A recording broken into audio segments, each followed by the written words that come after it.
வணக்கம் வணக்கம் ராஜா. ராஜா. வணக்கம் வணக்கம் வணக்கம். இன்றைக்கு அந்த போன இதுல செவ்வாய்க்கிழமையில இருக்கிற 3 பாடல்களும் சேர்த்து சொல்லணும் இல்லையா? ஓகே. 8, 9, 10. 2485 இருந்து சொல்லணும். சரியா? சரி. நம்மாழ்வாரனுடைய பாடல்கள் அதற்கே உரிய அகத்துரை ஆழமும் அதற்கே உரிய ஒரு ஸ்வபோதேசம்னு சொல்றது. அதாவது அதற்குரிய உட்பொருளையும் கொண்டு விளங்கக்கூடியது. அப்போ உட்பொருள் அப்புறம் அதற்கு இவங்க பயன்படுத்தக்கூடிய ஒரு செய்யுள் அமைப்பு. செய்யுள் அமைப்பு நல்லா இருந்தா உட்பொருள் குறைவா இருக்கும். உட்பொருள் நல்லா இருந்தா செய்யுள் அமைப்புல கோட்டை விட்டுருவாங்க. நம்மாழ்வார் ரெண்டுலையுமே பிரமாதப்படுத்தி இருக்கார். ரொம்ப அருமையா செய்திருக்கிறார். அப்போ நிறைய இடங்கள் சொற்கள் அந்த சொல் அமைப்பெல்லாம் நிஜமாவே கம்பன் நம்மாழ்வார்ட்ட இருந்து நிறைய கடன் வாங்கி இருக்காருன்னு நமக்கு தெரியும். இப்போ இந்த 7வது பாட்டு 8வது பாட்டுல இருந்து ஆரம்பிப்போம். இந்த பாட்டை கொண்டு கூட்டி சொல்லணும்.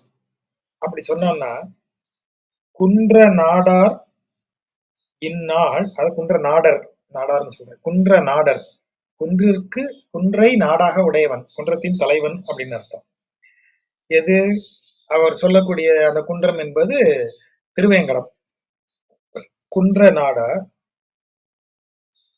பயில்கின்றன, பயில்கின்றன என்றால் அவரால் நடத்தப்படுபவை அப்படின்னு அர்த்தம். அவர் ஆட்சி நடத்துகிறார், அவர் தான் உலகத்தை இயக்குகிறார் அப்படிங்கிற பொருள்ல குன்றத்தை தனது நாடாக உடையவன். இந்த இடத்துல குன்றம் என்பது திருவேங்கடத்தை குறிக்கிறது. திருவேங்கடம் என்னும் குன்றை நாடாக உடையவன், அவன் நடத்தி வரும் விஷயங்கள் எல்லாம் காண்கின்றனகளும் கேட்கின்றனகளும், காண்கின்றவையும் கேட்கின்றவையும் அப்படின்னு பொருள். அத காண்கின்றனகளும் அப்படின்னு சொல்றாரு. சாதாரணமா இதை எழுதுனா இலக்கணப்படி தப்பு. ஆனா காண்கின்றனகளும்னு இவர் எழுதலாம். ஏன்னா கள் விகுதி பன்மைக்குரியது. அதே மாதிரி 2 சுழி காண்கின்றன அப்படின்னு சொன்னா அதுவும் பன்மைக்குரியது. அதே காண்கின்றனகளும் அப்படின்னு பன்மைக்கு எப்படி ஒரு பன்மை போடுவீங்க? அவர்கள் அப்படின்னு சொன்னா எப்படி சரியா இருக்கும்? ஆனா இலக்கியத்துல அதுக்கு லைசன்ஸ் இருக்கு. சொல்லுக்கு காண்கின்றனகளும் அப்படின்னா நான் தொகை தொகையாக பாக்குறேன்னு அர்த்தம். ஒரு தாவரத்தை பார்த்தேன்னா தாவரத்திலேயே இப்போ மலர்கள் பூ இருக்கக்கூடிய தாவரங்கள் எல்லாவற்றையும் நிறைய பாக்குறேன். Collective thing. மரங்களை பாக்குறேன், மரங்கள்லயே சோலையில இருக்கிறத பாக்குறேன், காட்டுல இருக்கிறத பாக்குறேன். இப்படியாக காண்கின்றனகளும் அப்படின்னு. கேட்டவை, அதான் அந்த இடத்துல அவர் சொல்லக்கூடிய வார்த்தை கேட்கின்றனகளும். அப்படின்னா என்ன அர்த்தம்? இந்த குன்ற நாடன் என்ன செய்யறான், அவன் ஒரு ஒரு ஆட்சி நடத்துறான். அந்த ஆட்சியை யார்கிட்டையும் நடத்துறான்? தலைவிட்டையும் நடத்துறான். தலைவி நடத்தும் போது என்ன செஞ்சுட்டு போறான்? தலைவிட்ட வார்த்தை சொல்லிட்டு போறான்.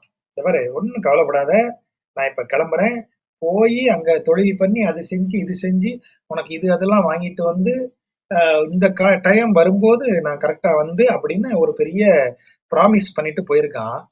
ஆனா அப்படி ப்ராமிஸ் பண்ணிட்டு போனது எல்லாமே சும்மானாலும் ஒரு மேம்போக்கான பேச்சு அப்படின்னு தலைவி சொல்றான்.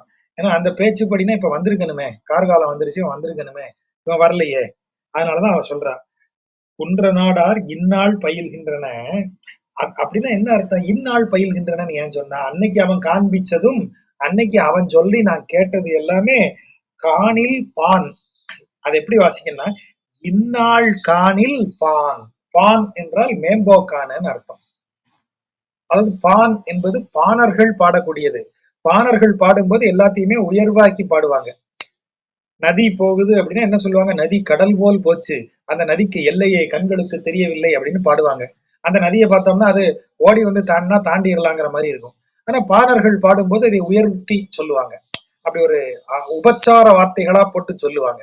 தர்ம பிரபு அவன் தோல் இரண்டும் 1 கிலோமீட்டர் நீளத்தில் இருந்தன. அந்த கும்பகர்ணன் சொன்னார் இல்லையா, ஒரு கண்ணுல இருந்து இன்னொரு கண்ணுக்கு நடுவுல 1 யோஜனை தூரம் இருக்கும் அப்படின்னு. அப்படி ஒரு மனித பிறவி இருக்க முடியாது இல்லையா? ஆனா யோசிச்சு பார்த்தா அப்படி அப்படி இருக்கிறது தான் கவிதை.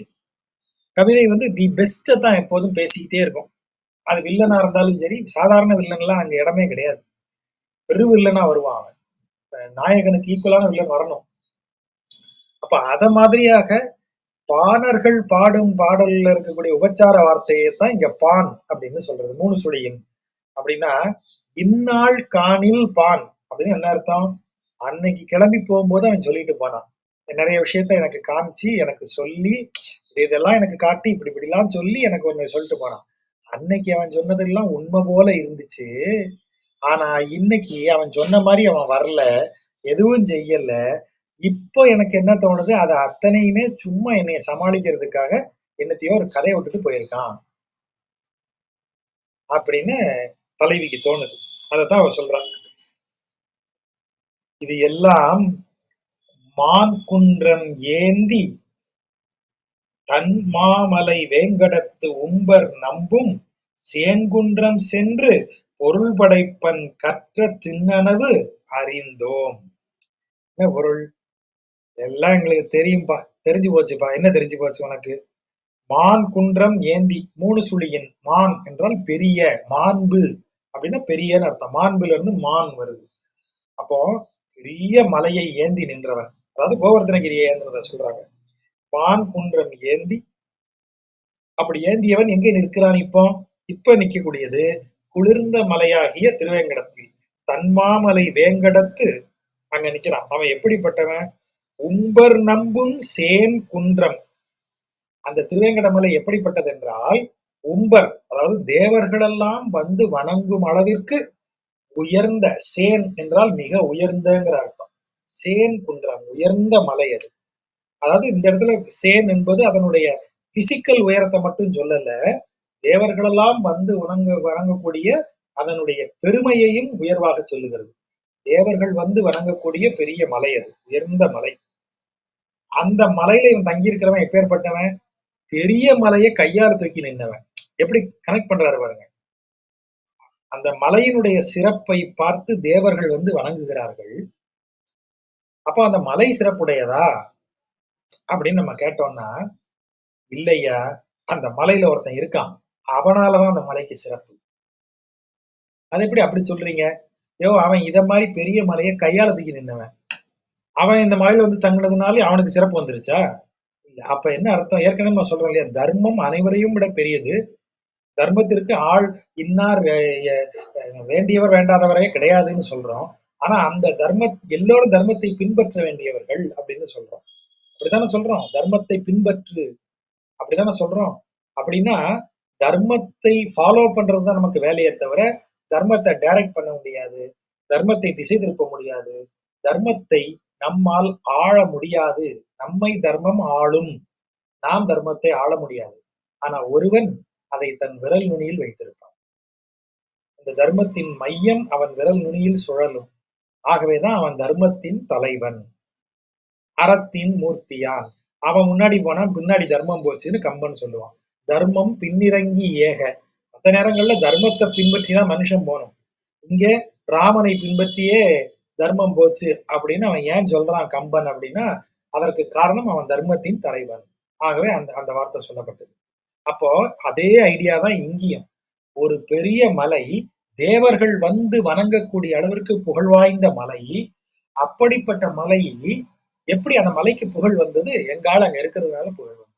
சரி, உங்கால அந்த மலையினுடைய புகழ் பெருசா இருக்கு, அங்க இருக்கிறதுனால அந்த புகழ் இல்ல. அவன் இத மாதிரி மலையவே விரலால தூக்கி நிறுத்தணும். அப்ப அந்த மலையின் புகழ் யாரால் வந்தது? இறைவனால் வந்தது. அப்ப சேதனம் அச்சேதனம் ஆகிய எப்பொருளும் சிறப்பு பெறுகிறது என்று சொன்னால், அந்த சேதனம் அச்சேதனமாகிய பொருளில் உள்ளுரை பொருளாக அந்தர்யாமியாக இருக்கக்கூடிய இறைவனால் தான் அப்பொருளுக்கு புகழ். இறைவனின் புகழே அந்த பொருட்களிலும், இறைவனின் புகழே அந்த பக்தனிலும் பிரதிபலிக்கிறது. ஆகவேதான் பக்தனை வணங்குவதும் இறைவனை வணங்குவதும் ஒன்று அப்படின்னு அந்த விஷயத்துக்குள்ள நம்ம வரோம்.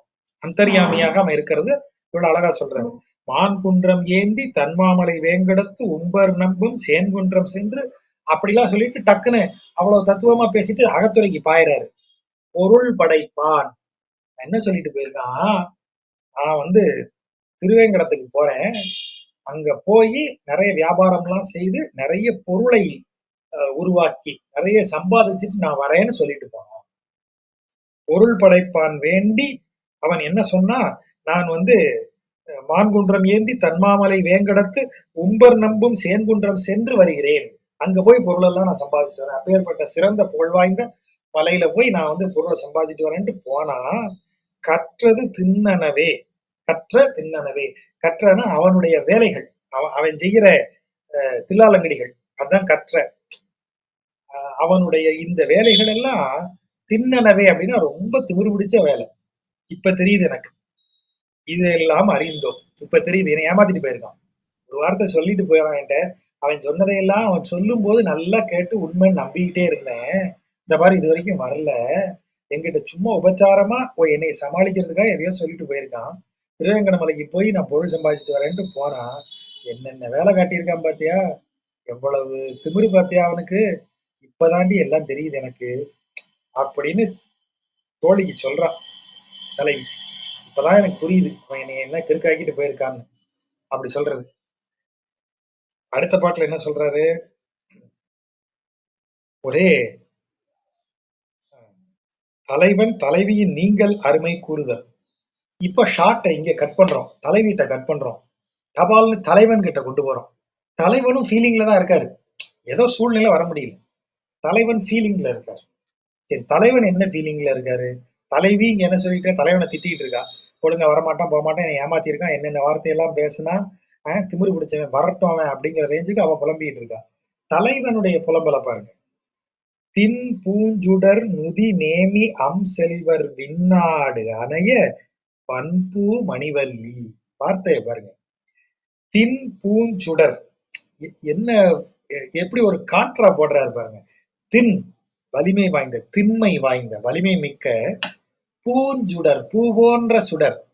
நெருப்ப இவ்வளவு அழகா சொல்ற அது கவிஞனாலதான் முடியும். நெருப்பினுடைய வலிமை எப்படிப்பட்டது? எதை வேண்டுமானாலும் எரித்து சாம்பலாக்கி விடும், இல்லையா? நெருப்பு. ஆனா நெருப்பு எப்படி இருக்கிறது? எரியும் நெருப்பு எப்படி இருக்கிறது? ஒரு பெரிய கட்டடத்தையே நெருப்பு எரிச்சிருது. ஆனா கட்டடத்தை விட வலிமையாகவா இருக்கு அந்த நெருப்பு? பூவினுடைய இதழை விட நெருப்பின் இதழ் மென்மையா இருக்கு. நீங்க நெருப்பின் இதழை இப்படி பிரிச்சிட முடியுமா? சார் நல்லா இருக்கும் சார், ஒரு 5 mm இதுல இருக்கும் சார், அகலத்துல கனத்துல இருக்கும் சார்னு சொல்ல முடியுமா? அது எப்படி இருக்கு? பூவை போல தெரியுது. அந்த நெருப்பு சுடரை நீங்க பாருங்க, பூ போல இருக்கும். ஒண்ணுமே இருக்காது. ஒரு ஒரு என்ன, ஒரு MM கூட இருக்காது. 1 mm கூட அதனுடைய அகலம் இருக்குமா? நெருப்பின் ஜுவாலையின் அகலம் அவ்வளவுதான் இருக்கும். ஆனா அதனுடைய வலிமை எப்படிப்பட்டது? காடே ஒரு சிறு பொறியால் இல்லாமல் ஆயிருதே. அந்த சிறு பொறி என்ன சைஸ்ல இருக்கும், எவ்வளவு கனத்துல இருந்துரும். அப்போ பூ போல் இருக்கிறது திண்மை கொண்டு இருக்கு. தின் பூஞ்சுடர். சுடருக்கு அந்த வார்த்தை எப்படி எப்படி ஒரு அட்ஜெக்டிவ்ஸ போடுறாரு பாருங்க. தின் பூஞ்சுடர், பூ போன்ற மென்மையாகவும் ஆனால் மிகுந்த வலிமையுடனும் இருக்கும் சுடர். நுதி நேமி. நுதி என்றால் சுழலக்கூடிய, சாரி, நேமினா சுழலக்கூடியது, சக்கரம்னு அர்த்தம். நுதி என்றால் கூர்மையான ஓரங்கள், விளிம்பு. அதான் நுனி தான் நுதி. விளிம்புல, அதாவது தர்ம சக்கரம், நேமி என்பது சக்கரம். சக்கரம் தான் சுழலும். சுழலும் போது அதன் நுதி, அதன் விளிம்புல இருந்து அப்படியே பூ போல நெருப்பு அப்படியே அவ்வளவு ஸ்பீடா சுத்துது. அது காற்றோடு உராய்ந்து நெருப்பை ஏற்படுத்துகிறது. அப்ப என்ன ஸ்பீடுல சுத்துன்னு பாருங்க. அப்படி சுத்தக்கூடிய சக்கரத்தை வைத்திருக்கக்கூடிய செல்வர், அதை வைத்திருக்கக்கூடிய நாராயணன், அவன் இருக்கும் இடம் எது? விண்ணாடு, பரமபதம். அந்த விண்ணாட்டை ஒத்த பரமபதத்தில் அவன் எப்போதும் தங்கி இருப்பான். அப்படின்னா என்ன அர்த்தம்? அவதை ஒத்த அப்படின்னா தாயார் மனசுலயும் அவன் எப்போதும் இருப்பான்னு அர்த்தம். விண்ணாடு அணைய வன்பூ மணிவல்லி. இந்த இடத்துல 3 சுழியன். வன்பூ, அழகிய பூ. நீங்க அப்படியே தாமரை பூவா போடுங்க, அழகிய பூவை. அப்படியே பிராட்டி தாயார் வந்துருவா. வன்பூ மணிவல்லி. வள்ளினா கொடி போன்றவள். மணி ஒளி வீசுபவள். அப்படியே ஒளி வீசும் கொடி போல மலர்ந்த அழகிய பூவில் வீற்றிருக்கும் அந்த பெண் கையில் சக்கரத்தை ஏந்தி நிற்கும் தெய்வம் தங்கி இருக்கக்கூடிய விண் நாட்டை போன்றவள், பரமபதத்தை போன்றவள். பெருமாள் பரமபதத்திலிருந்து எங்கும் செல்வதில்லை. அந்த நிலையில பரம் என்கிற நிலையில அவர் பரமபதத்திலேயே இருக்கக்கூடியவர். அப்போ தாயாரும் பரமபத நிலைன்னு சொன்னா என்ன அர்த்தம்? தாயார் பரமபதத்திற்கு ஒப்பானவள்னு சொன்னா என்ன அர்த்தம்? தாயாரிலிருந்து பெருமான், பிராட்டியிலிருந்து பெருமான் பிரிவதே இல்லை. பிராட்டி எங்க இருக்காளோ அந்த இடத்துல பெருமாளும் தங்கியிருப்பான். அவ என்ன செய்வா? பெருமாள் நெஞ்சில தங்கியிருப்பான். அப்போ நம்ம அதை கவனிக்கும் போது நமக்கு அந்த இடம் தெரியுதா? அப்படி ஒரு அழகா கொண்டு வந்து இந்த இடத்துல வைக்கிறார். அப்படி வச்சுட்டு யாரே பிரிவர் தாம், எப்படி பிரிஞ்சிருப்பாரு அப்படின்னு கேக்குறாரு. இந்நாடு போல அவளுக்கு எவனாவது ஒருத்தர் யோசிச்சு பாருங்க, சார் ரொம்ப நாளா பரமபதத்துல இருக்கேன், போர் அடிக்குது, நான் வேணா கொஞ்சம் பூமிக்கு போயிட்டு வரட்டுமான்னு எவனாவது கேட்பானா? கேட்க மாட்டான். அதே மாதிரி தாயார் இடத்துல வந்து சேர்ந்து இருக்கிற பெருமாள் ஒரு நாளும் தாயாரை விட்டு பிரிய மாட்டார். பரமபதத்தில் இருக்கிறவன் எப்படி வரமாட்டானோ அதுபோல தாயார் இடத்துல இருக்கிற பெருமாள் வரவே மாட்டார். ஆகவேதான் இந்த கேள்வியை கேட்கிறாரு. இந்நாடு அணைய வன்பூ மணிவல்லி, அப்பேற்பட்ட தலைவி, எங்க தலைவி, அவளை போய் யாராவது பிரிய முடியுமா ஐயா? இவன் பிரிஞ்சு போயிருக்கான். ஆகவேதான் தலைவன் சொல்றான், அப்படிப்பட்ட தலைவி அவளை யாராவது பிரியணும்னு நினைப்பாங்களா? நான் ஒண்ணும் அவளை கொடுமைக்காரன் இல்லை, அவளை போய் பார்க்க கூடாதுன்னு நினைக்கல, ஏதோ சூழ்நிலை. அப்பேற்பட்டவ அவ, மகாலட்சுமி தாயார், அவ பிராட்டியவ, அவளை எல்லாம் பிரியணும்னு எவனாலும் நினைப்பானாயா? இவன் சொல்றான், யாரே பிரிவர்தாம், அவளை யார் பிரிய முடியும்? இவையோ, இவையோனா என்ன அர்த்தம்? இவளுடைய, அதான் இவையோ, இவளுடைய கண் பூங்கமலம். இவளுடைய கண்ணு வந்து கமலப்பூ, அதான் பூங்கமலம். மாத்தி சொல்றோம், கமலம் என்றால் தாமரை. இவள் கண்கள் தாமரை பூ போன்றவை, அப்படி மலர்ந்து அழகாக இருக்கின்றன. அதுல வார்த்தையை பாருங்க, கண் பூங்கமலம் மா இதழே. பூங்கமலத்துல, தாமரை பூல இதழ்கள், பெரிய இதழ்கள் இருக்கு இல்லையா, அத மாதிரி அவளுடைய இரு இமைகளும் இருக்கின்றன. பெரிய தாமரை பூவின் பூ இதழ்கள் போல இவ கண் இமைகள் இருக்கின்றன. அது என்ன செய்யுது? அவ கண் பூங்கமலம், வன் பூங்குவளை, ரெண்டையும் உதாரணமா சொல்றாரு. ஏன்? தலைவி இப்ப பிரிஞ்சிருக்காளா? குவளை இரவில் மலரும், கண் பூங்கமலம், கமலம் பகலில் மலரும். இவ பகல்லையும் இவனை எதிர்பார்த்து தூங்காம இருக்கா, இரவிலும் இவனை எதிர்பார்த்து தூங்காமல் இருக்கிறாள். ஆகவேதான் ரெண்டையும் கண்ணுக்கு சொல்றாரு. கண் பூங்கமலம் வன் பூங்குவளை, கொண்டு ஊட்டி பொருள்வாசி, ரெண்டையும் அப்படிதான் எடுக்கணும், சேர்த்து எடுக்கணும். கண் பூங்கமலம் வன் பூங்குவளை, குவளைப்பூ போன்ற கண்கள், தாமரை பூ போன்ற கண்கள், அதன் மா இதழே, அவளுடைய கண் இமைகளை எடுத்து அந்த பூவின் இதழ்கள் போல இருக்கு. அந்த இதழ்களை வச்சு அவ என்ன செய்யறா? கருஞ்சுடர் ஆடி, கண், அதாவது கண்ணுல கருவெளி மூவ் ஆகுது இல்ல, இவ இப்படி லெஃப்ட் ரைட் இப்படி பாக்குறா, கருவெளி மூவ் ஆகுது. அந்த கண்ணில் இருக்கிற கருவெளிய சுடருங்கிறாரு. இந்த சுடர் எந்த நிறத்துல இருக்கும்? சிவந்த நிறத்துல இருக்கும். ஆனா இவளுக்கு மட்டும் ஒளி வீசும் கண்களை படைத்த இவளுக்கு சுடர் கருப்பாக இருக்கிறது. கருஞ்சுடர் ஆடி வெண்முத்து அரும்பி. ஏன் வெண்முத்து வந்தது? அழுதுட்டா, அவனை காணலையேன்னு அழறா. அப்படி இங்கேயும் அங்கேயும் தேடுறா, அவன் வரானான்னு. கண்ணு அலைவாயுது, கருவெளிகள் அலைவாயுது. அது வந்து கருஞ்சுடர் ஒன்று அப்படி ஆடுவது போல இருக்கு. அதிலிருந்து முத்துக்கள், வெண்ணிறமான முத்துக்கள் வருவது போல கண்ணீர் துளிகள் வருகின்றன. மடமான் விழிக்கின்றாள். மடமான், அழகிய அந்த மானை போன்ற அவள் அப்படி பாக்குறாளே. இவன் கற்பனையில இவன் எதிர்பார்த்து அவள் அழுதுகிட்டு நிக்கிறா. அதை இவன் இங்க இருந்தே பாக்குறான். ஐயோ இவ்வளவு கஷ்டமா இருக்கே, இப்படி அலறாளே, இவளை வேணும்னா யாராவது பிரிவாங்களா? அவ எப்பேற்பட்டவ? பின்னாடு அணைய வன்பு மணிவல்லி இல்லையா அவ? அவளை யாரே பிரிவர்தாம், அவளை யாரால பிரிய முடியும்? மனசால அவளையதான் நினைச்சுக்கிட்டு இருக்கேன் அப்படி தலைவன் இந்த பக்கத்துல இருந்து சொல்றான். அப்போ தோழி எங்கேயோ இவங்க ரெண்டு பேருக்கு நடுவுல ஒரு போக்குவரத்து வச்சிருக்கான்.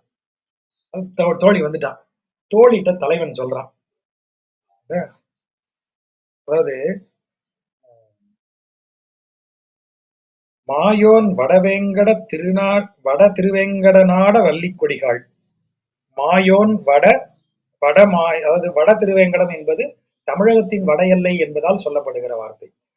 மாயோனாகிய இறைவன் உரையக்கூடிய வடக்கில் இருக்கும் திருவேங்கட நாட்டில் இருக்கக்கூடிய வள்ளி கொடிகள். அந்த வள்ளினாலும் கொடிதான். அதே நேரம் வள்ளிக்கு இன்னொன்னு இந்த வெத்தலை கொடி மாதிரியே இன்னொரு கொடி இருக்கும். அந்த கொடிக்கு பேர் வள்ளிக்கிழங்குன்னு சொல்லுவாங்க. அதாவது வெற்றலை கிழங்குன்னு சொல்றது ஒண்ணு, வள்ளிக்கிழங்குன்னு ஒண்ணு இருக்கு. நிறைய பேருக்கு அந்த வள்ளிக்கிழங்குங்கிறதே தெரியாது. பொங்கல் டயத்துல வள்ளிக்கிழங்கு நிறைய எடுப்பாங்க எங்க ஊர்ல. இப்ப இந்த லாஸ்ட் பொங்கலுக்கு நான்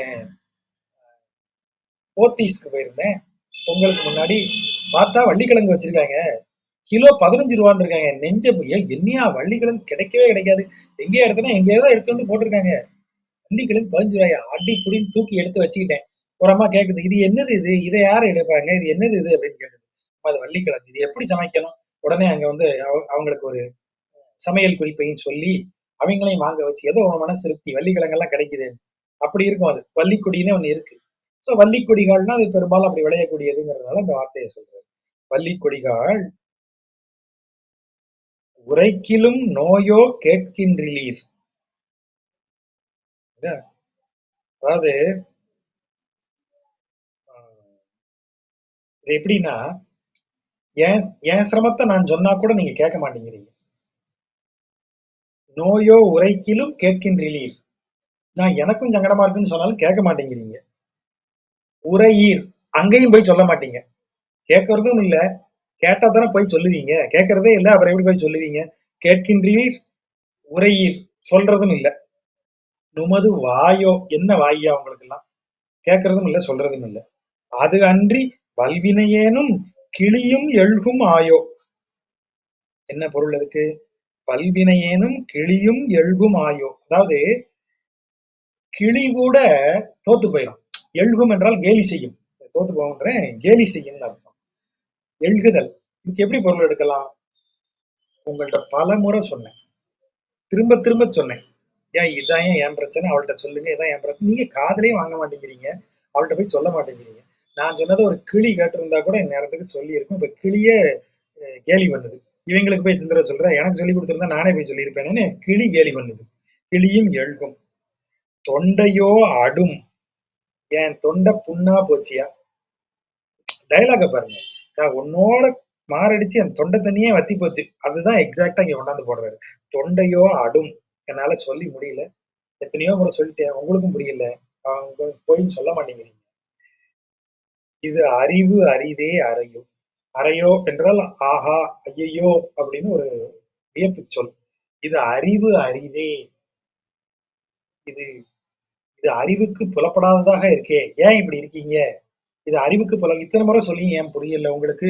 இது அறிவுக்கு புலப்படாததாக இருக்கிறதே அப்படின்னு தலைவன் வருந்துகிறதாக தோழிகிட்ட சொல்றதாக இந்த பாடல் இருக்கு. இதை வேற மாதிரியும் மாத்தி சொல்றாங்க. ஆனா இவன் வல் வினையேனும்னு சொல்லும் போது அது மிக பொருத்தமா தலைவனுக்கு தான் வருது. ஏன்னா தலைவன் அந்த தலைவிய புலம்பி மேல்பாட்டுல தலைவன் புலம்புறான். அப்பேற்பட்ட தலைவியை நான் விட்டுட்டு வருவேனா, பிரியணும்னு நினைப்பேனா, ஆனா என் சைடு பிரச்சனை இருக்கே, அதை நான் சொன்னேன்னா நீங்க கேட்க மாட்டேங்கிறீங்களே அப்படின்னு இவர் வந்து இங்க கம்ப்ளைண்ட் வைக்கிறார். அந்த பாட்டோட ரொம்ப அருமையான பாடல்கள். இப்போ இதனுடைய உள்பொருள் அப்படின்னு நம்ம பார்த்தோம்னு வைங்களேன், தலைவன் அதாவது உலக இன்பங்கள் அல்லது புலனின்பம் ஒரு ஆத்மாவை தொடவில்லை என்றால் அந்த ஆத்மா என்ன செய்யும் அப்படின்னா, இயல்பிலேயே இறைவனை நாடி நிற்கும். இயல்பிலேயே இறைவனை நாடி நிற்கும். ஏன்னா பதி பசு பாசம் சைவ சித்தாந்தப்படி பதி முற்றறிவு படைத்தது, பசு சிற்றறிவு படைத்தது, சிற்றறிவு படைத்தது முற்றறிவை நாடும். அப்ப பசு பதியை நாடி செல்வது இயல்பு. அப்புறம் என்ன பிரச்சனை? பசுவாட்ட போக வேண்டியது தானே? இல்லைங்க, அங்கதான் பாசம் குறுக்க வருது. வில்லன் அங்கதான் வரான். ஹீரோவும் காதலிக்கிறாங்க சார், ஹீரோயும் காதலிக்கிறாங்க. அப்புறம் என்னையா பிரச்சனை? அங்கதான் சார் வில்லன் வரான். அப்ப ஒரு வில்லன் நடுவுல வரணுமே, ரெண்டு பேரையும் சேர விடாம இருக்கணுமே. அப்படி ஒரு வில்லனா வர்றதுதான் பந்தம், பாசம் அப்படின்னு சொல்றது. பாசம் வந்து அதை தடுக்கிறது, பசுவை வேறு திசைக்கு இழுத்து செல்லுகிறது. பதிய ஒண்ணும் செய்ய முடியாது இதால, பாசத்தால. ஏன்னா அவன் பாசத்திற்கு அப்பாற்பட்டவன். அப்ப அதோடைய சேட்டை எங்கதான் செல்லுபடியாகும்? பசுவிடத்தில் செல்லுபடியாகும். ஜீவான்மாவிடம் செல்லுபடியாகும், பரமாத்மாவிடம் செல்லுபடி ஆகாது. அதனால அது எதைத்தான் வந்து குறி வைக்கும்? ஜீவான்மாவை தான் குறி வைக்கும். அப்போ இறைவன் உன்னை படைக்கும் போது உனக்கு அந்த அறிவு துளி அறிவை கொடுத்துதான் உன்னை விட்டுருக்கான் அந்த பூமியில. அப்ப அந்த அறிவு எல்லாத்தையும் நான் மனசுல வச்சுக்கிட்டு இதையெல்லாம் தாண்டி உன்னைய நான் நினைச்சுக்கிட்டே இருக்கேன். நீ வரணும், நீ வரணும், நீ வரணும்னு. ஆனா நீ என்ன செய்யற? என்னை மேலும் மேலும் சோதனைக்கு உள்ளாக்கிக்கிட்டே இருக்க. அப்ப நீ வந்து பக்தர்களை கைவிட மாட்டேன், என்னை நோக்கி பக்தன் ஒரு அடி எடுத்து வைத்தால் நான் அவனை நோக்கி 10 அடி எடுத்து வைப்பேன்னு சொன்னதெல்லாம் பொய் தானே. முதல்ல கேட்கும்போது சந்தோஷமா இருந்துச்சு. இறைவனை நம்ம வணங்கின உடனே இறைவன் ஓடி வந்துருவான் அப்படிலாம் நினைச்சேன். ஆனா இப்ப யோசிச்சு பார்த்தா நல்லா ஏமாத்தி இருக்கேன்னு தெரியுது. சும்மா இருக்கிறவனுக்கு கூட போய் காட்சி கொடுத்துடுற, விழுந்து விழுந்து உன்னை கும்பிட்டுட்டே இருக்கேன் பாரு, என்கிட்ட வரவே மாட்டேங்க. அதுதான் பக்தன் புலம்பல் தான் இந்த இடத்துல அப்படியே நீங்க தலைவன் அந்த சேன்குன்றம் சென்று பொருள் படைப்பான் கற்ற திண்ணவேன்னு சொல்றதெல்லாம் இந்த அர்த்தத்துல எடுக்கிறோம். அடுத்த பாட்டுல என்ன? தலைவன் என்ன சொல்ல? அப்ப இறைவன் நிஜமாவே கருணை இல்லாதவனா? அப்ப இறைவன் சொல்லுவான், இல்ல, எனக்கு தெரியும் அந்த ஜீவாத்மா வந்து என்னிடமிருந்து பிரிந்தது, என்னிடத்தில் வந்து சேர வேண்டியது. எனக்கு அது தெரியாதா? நான் என்ன ஜீவான்மாவை துன்பப்படுத்தணும், அதை கொண்டு தள்ளணும்னு நினைக்கிறேனா? ஆனா ஜீவான்மாவிற்கு கர்ம வினைகள் இருக்கின்றன. அதை அனுபவிக்க வேண்டிய இடத்துல அது இருக்கும்போது அதை அனுபவித்து வர வேண்டும், இன்னும் பக்குவம் அடைய வேண்டும். அப்படி வரும்போது நானே வந்து அழைச்சிட்டு போவேன். மற்றபடி எனக்கு அதை பிரிஞ்சு இருக்கணுங்கிற எண்ணம்லாம் எனக்கு இல்லை. ஜீவான்மாவை போட்டு துன்பப்படுத்தணுங்கிற எண்ணம்லாம் எனக்கு கிடையாதுப்பா. எல்லாரும் என்னை கொடுமைக்காரனா பார்க்காதீங்க அப்படின்னு பெருமாள் சொல்றாரு. அடுத்ததுல என்ன? அவரே தான் சொல்றாரு. எத்தனை முறை சொல்லியிருக்கேன், இறைவன் சோதிப்பான், இதெல்லாம் செய்வான், இதெல்லாம் நடக்கும், இறைவனுடைய இதை நீங்க கவனமா இருக்கணும், எவ்வளவு சொல்லியிருக்கோம். கர்ம வினைகள் உண்டு, கர்ம வினைகளுக்கு தகுந்தவாறு செயல்பட வேண்டும், ஆச்சாரியனின் திருவடிகளை பற்றி கொள்ள வேண்டும், அவன் சொற்களை ஃபாலோ பண்ணணும். உனக்கு எல்லா விதங்கள்லையும் நான் வழிமுறையை காட்டி கொடுத்துருக்கேனே, அந்த வழிமுறைகள் ஒன்னையாவது நீ காதுல வாங்கினையா? அதுல ஒன்னையாவது வாயால சொன்னையா? செய்யலையே நீ. உனக்கு சொன்ன இவ்வளவு கல்லு மரம் மட்டைக்கு சொல்லியிருந்தா கூட அது இந்நேரம் என்னைய வந்து சேர்ந்துடும். பரமபதத்துல ஒரு கல்லுக்கு கூட இடம் வந்துடும். நீ அதை கேட்டியா? சொல்லி சொல்லி ஏன் தொண்டைதான் வத்தி போச்சு அப்படின்னு இறைவன் சொல்லுவதாக நீங்க எடுத்துக்கிட்டீங்கன்னா கூட இந்த பாட்டுக்கு அந்த பொருள் அருமையா வந்து அமைஞ்சிடும். இப்போ தலைவியின் வேறுபாடு கண்டு தலைவன் உரைத்தல். இப்ப தலைவியுடைய மாற்றங்களை எல்லாத்தையும் அவன் தலைவன் பார்க்கறான். பார்த்துட்டு என்ன இப்படி ஆயிட்ட அப்படின்னு சொல்லி அந்த அவளுடைய இவனை பிரிந்ததால் அவளுக்கு ஏற்பட்டிருக்கக்கூடிய துக்கத்தை வந்து இவன் பார்க்கறான். பிசிக்கலா தெரியுது. எப்படி தெரியுது? யாம் இன்று காண்கின்றன அரியன. இதுவரைக்கும் உன்னை நான் இப்படி பார்த்ததே இல்லையே, இப்படி உன்னைய பாக்குறது ரொம்ப அபூர்வமாச்சே, ஆனா இன்னைக்கு அப்படி ஒண்ணு பாக்குறேனே. யாம் இன்று காண்கின்றன அரியன, அரியது, நீங்க ரொம்ப ரேர் ஆச்சே நீ இப்படி பண்றது. அப்படி என்ன? யாரை பார்த்து சொல்றான்? கண்ணன் விண் அணையாய். அணையா அப்படின்னா அதை போன்றன்னு அர்த்தம், அதற்கு ஒப்பானன்னு அர்த்தம். கண்ணன் விண், கண்ணனுடைய விண்ணாடு எது? பரமபதம். அதற்கு ஒப்பானவளையே யாம் இன்று காண்கின்றன அரியன. நீ யாரு? பரமபதத்தை போல அடைந்தவர்களெல்லாம் ஆனந்தத்துடன் இருக்கக்கூடிய பரமபதம். அதை போல எவரும் விட்டு நீங்குவதற்கு விரும்பாத, அனைவரும் வந்து சேர விரும்புகிற இடம்தான் கண்ணனின் விண்ணாடு. அப்பேற்பட்ட நாடு மாதிரி நீ. உன்னை நான் வந்து சேருவதை தவிர, உன்னை விட்டு பிரியாது இருப்பதை தவிர எனக்கு வேற எண்ணமே கிடையாது. ஆனா இன்னைக்கு நான் உன்னைய பாக்குறதுக்கு ரொம்ப வித்தியாசமா இருக்கியே, இப்படி நீ எப்பவுமே இருந்தது இல்லையே, ரொம்ப அபூர்வமாச்சே, எப்படி இருக்க, என்ன பிரச்சனை? நான் என்ன சொல்லிட்டு போனேன்? பெரியன காதம் பொருட்கோ பிரிவு என, என என்று சொல்ல. பெரியன காதம், காதம் என்றால் ஒரு தூரத்தின் அளவு, கிலோமீட்டர்னு வச்சுப்போம், மைல் அப்படின்னு வச்சுப்போம். பெரியன காதம், ரொம்ப தூரம் நான் போக வேண்டி இருக்கு. எதற்காக? பொருட்கோ, கோ என்றால் கோடுதல், கோடுதல் என்றால் சம்பாதித்தல், பொருட்கோடுதல், பொருள் கோள், அதாவது பொருளை கொள்ளுவது, பொருளை சம்பாதிப்பது, பொருளை சம்பாதிப்பதற்காக நான் பிரிகிறேன். பொருட்கோ பிரிவு. எவ்வளவு தூரம் போறேன்? பெரியன காதம், ரொம்ப தூரம் போறேன். எதுக்காக உன்னை பிரிஞ்சு போறேன்? பொருள் சம்பாதிக்கத்தானே போறேன்னு உன்கிட்ட சொன்னேன் என என்று சொல்ல. நீ என்ன மாதிரி ரியாக்ஷன் காமிச்ச? ஓரோ குடங்கை பெரியன கெண்டை குலம். பாருங்க, ஓரோனா ஒவ்வொன்றும்னு அர்த்தம். ஓரொன்றும், ஒவ்வொன்றும். குடங்கை, குடங்கைனா முழங்கையிலிருந்து நமக்கு விரல் நுனி வரைக்கும், அதுதான் குடங்கை. இப்படி நீங்க இடுப்புல குடத்தை பிடிச்சீங்கன்னா அந்த குடத்தோட கழுத்துல இருந்து இந்த விளிம்பு வரைக்கும் எந்த கை வருது? முழங்கைய மடக்கி இப்படி இழுத்திருப்போம். அதனாலதான் அந்த குடங்கை. அந்த குடங்கை சைஸுக்கு இருக்கான் என்னது? கெண்டை மீன்கள். எதுக்கு குலம்னாரு? குலம்னா ஒரே மாதிரி இருப்பது குலம். 2 கண்கள் என்பதால் குலம். நம்பர் 2 நம்பர், அது 2 ஒரே மாதிரி இருக்குங்கிறதுனால கெண்டை குலம். ஒரே குலத்தில் தோன்றிய 2. ஒவ்வொரு வேற வேற குளத்துல தோன்றி இருந்தா கூட கொஞ்சம் டிஃபரன்ஸ் இருக்குன்னு சொல்லலாம். 2 ஒரே குலம், ஒரே குளத்தில் தோன்றி ஒரே இதுல இருந்து வந்த மாதிரி 2ம் ஐடென்டிக்கல் ட்வின்ஸா இருக்கு. அப்பேற்பட்ட கெண்டை குலம் எப்படி இருக்கு? பெரிய கண்கள். முழங்கை நீளத்துக்கு ஒரு மீன் இருக்கா? இருக்கியா? அத மாதிரி அவ கண்ணு இருக்கும். அப்படின்னு அர்த்தம், பெரிய கண்கள்னு அர்த்தம். அப்படி பெரிய கண்கள். அந்த கண்களுக்கு என்ன செய்யலாம் தெரியுமா? இந்த உலகத்தையே விலையாக கொடுக்கலாம்.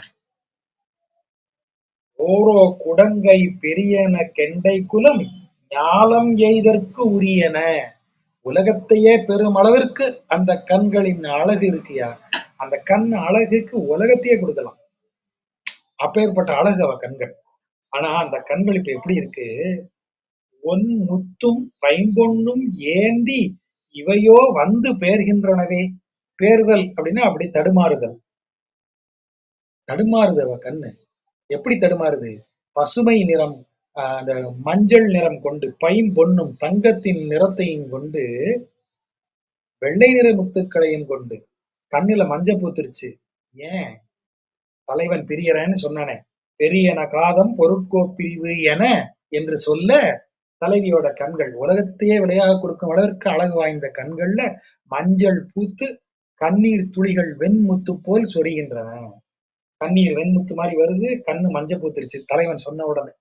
இப்படி நான் உன்னைய பார்த்ததே இல்லையே, ரொம்ப அபூர்வமா இருக்கே இது, யாம் இன்று காண்கின்றன அரியன அப்படின்னு சொல்றேன். அப்போ இறைவன் அதை படைத்துதான் அனுப்புறான். அப்ப இந்த இடத்துல வேறுபாடுகள் எப்படி வருது? இந்த எப்போதுமே பசு பதியை விட்டு பிரிவதால் தூக்கத்தில் இருக்கிறது. அதனாலதான் நீங்க இப்படி யோசிங்க. பரமபதத்தில் என்ன நிலை அப்படின்னு கேட்டீங்கன்னா, செயல் கிடையாதுன்னு சொல்லியாச்சு. பசி, உறக்கம், மூப்பு, பிணி ஆகியவை அங்க இல்லை. அப்ப என்ன இருக்குன்னு கேட்டா, நித்திய ஆனந்தம். அங்கு எப்போதும் மகிழ்ச்சி மட்டுமே இருக்கிறது. வேறு எதுவும் அங்கு கிடையாது. அங்கு இருப்பவர்கள் எப்போதும் ஆனந்தத்தில் லயித்திருக்கிறார்கள். அப்ப ஆனந்தத்தில் லயித்திருக்கும் இடம் எது? விண்ணாடு. இந்த வார்த்தையை பாருங்க.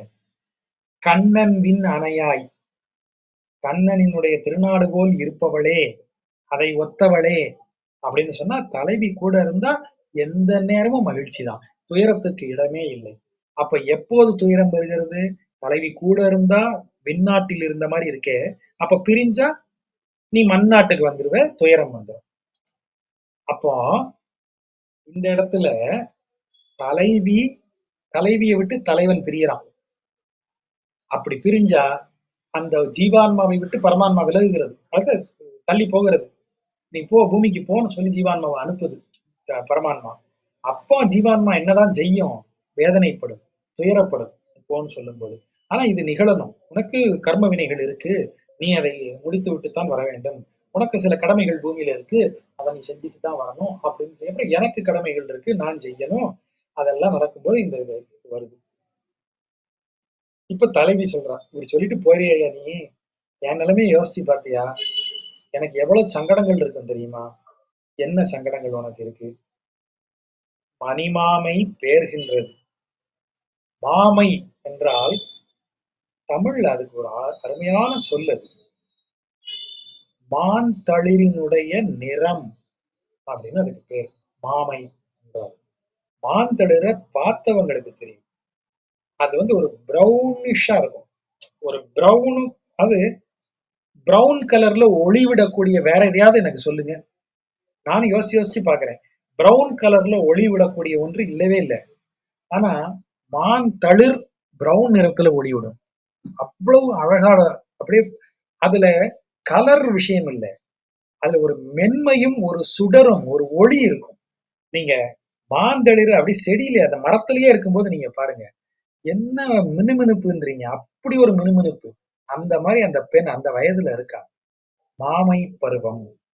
அப்படியே அவ ஸ்கின் மின்னுது. Tender skin, tender and shining skin. அப்படி இருக்கா அவ.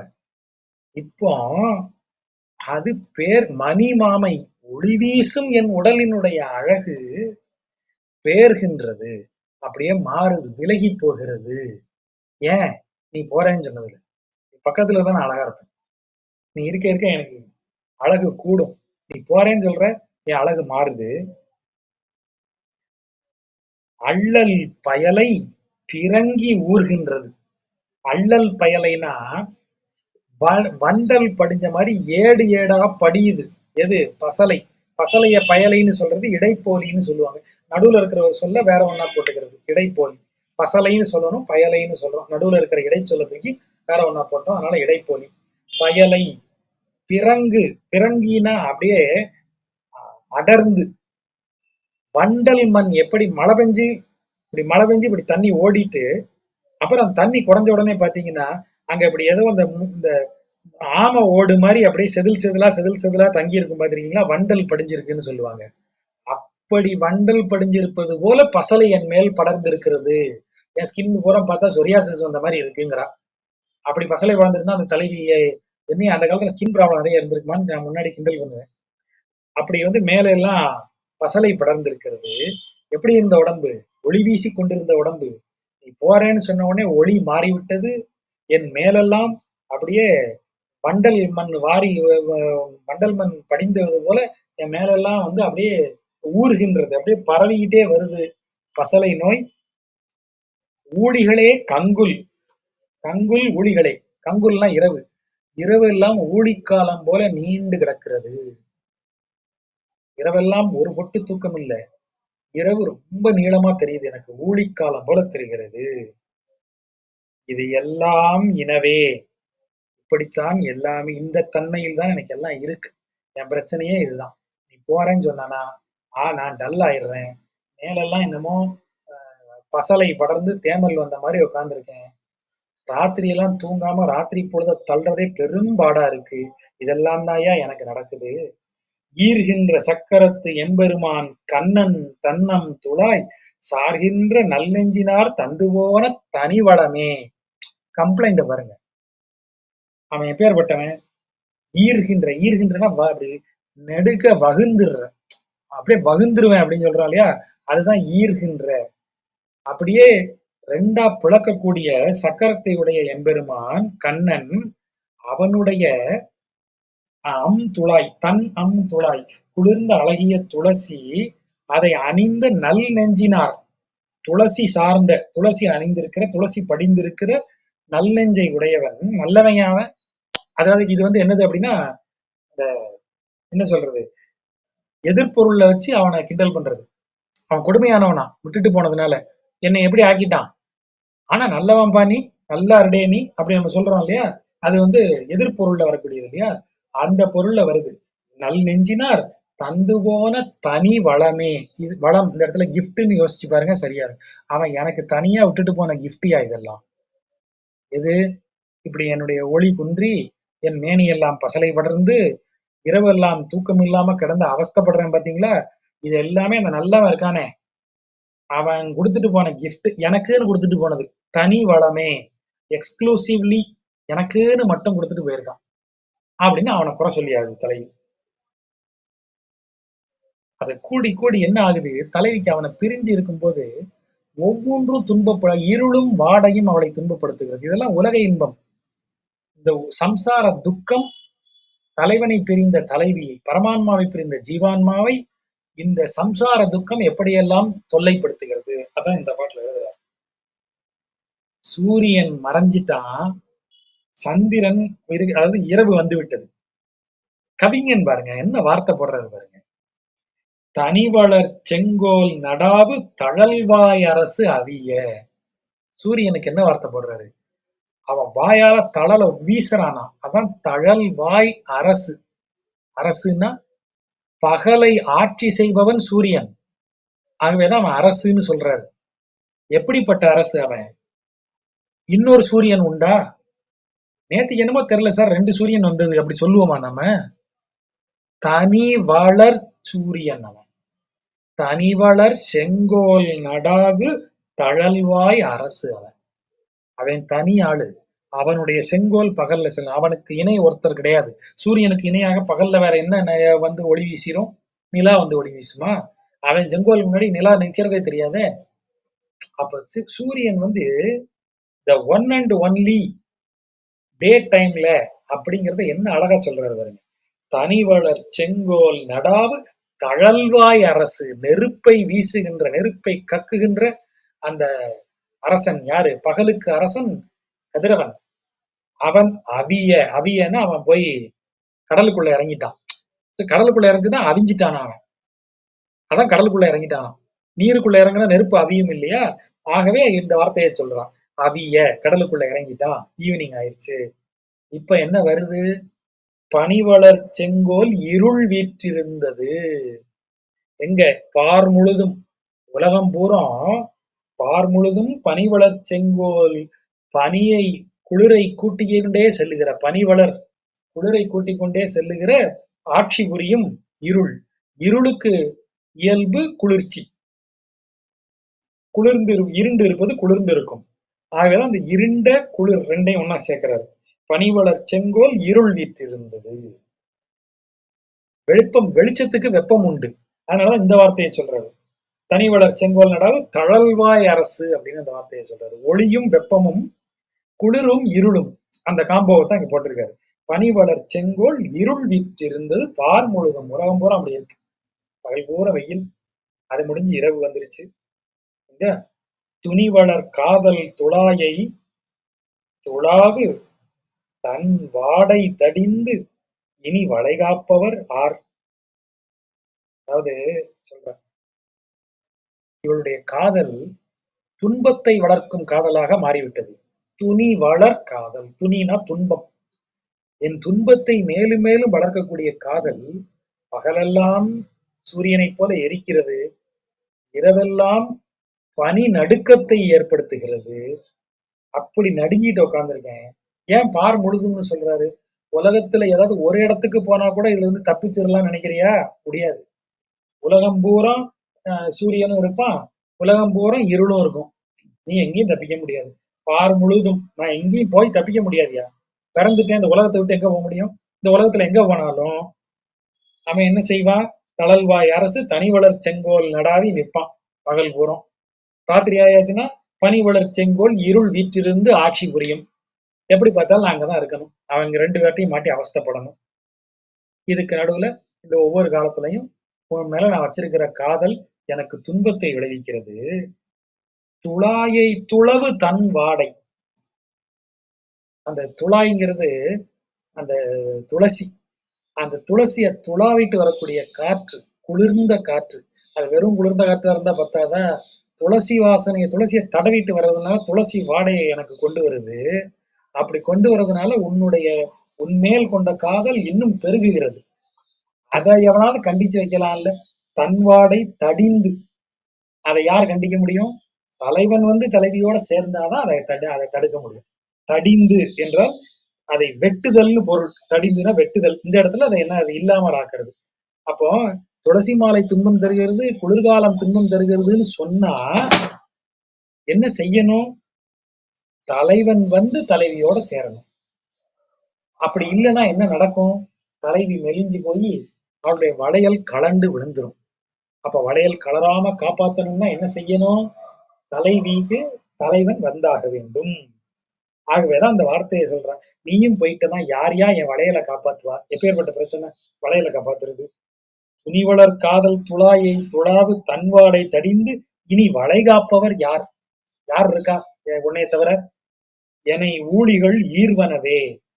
இந்த இடத்துல போன பாட்டுல சொன்னா இல்லையா, கங்குல் ஊழிகளே. அப்ப இரவெல்லாம் ஊழிக்காலம் போல நீண்டு நீண்டு வருவதுன்னு சொல்லியாச்சு. எனை ஊழிகள் ஈர்வன. ஈறுதலும் போன பாட்டுல சொன்னா இல்லையா, ஈர்கின்ற சக்கரத்துனா வெட்டி பழக்குது. ஒவ்வொரு இரவும் என்னை அப்படியே கீறி கீறி கீறி போடுதியா. நான் இப்படி உட்கார்ந்துருக்கேன் இந்த இடத்துல.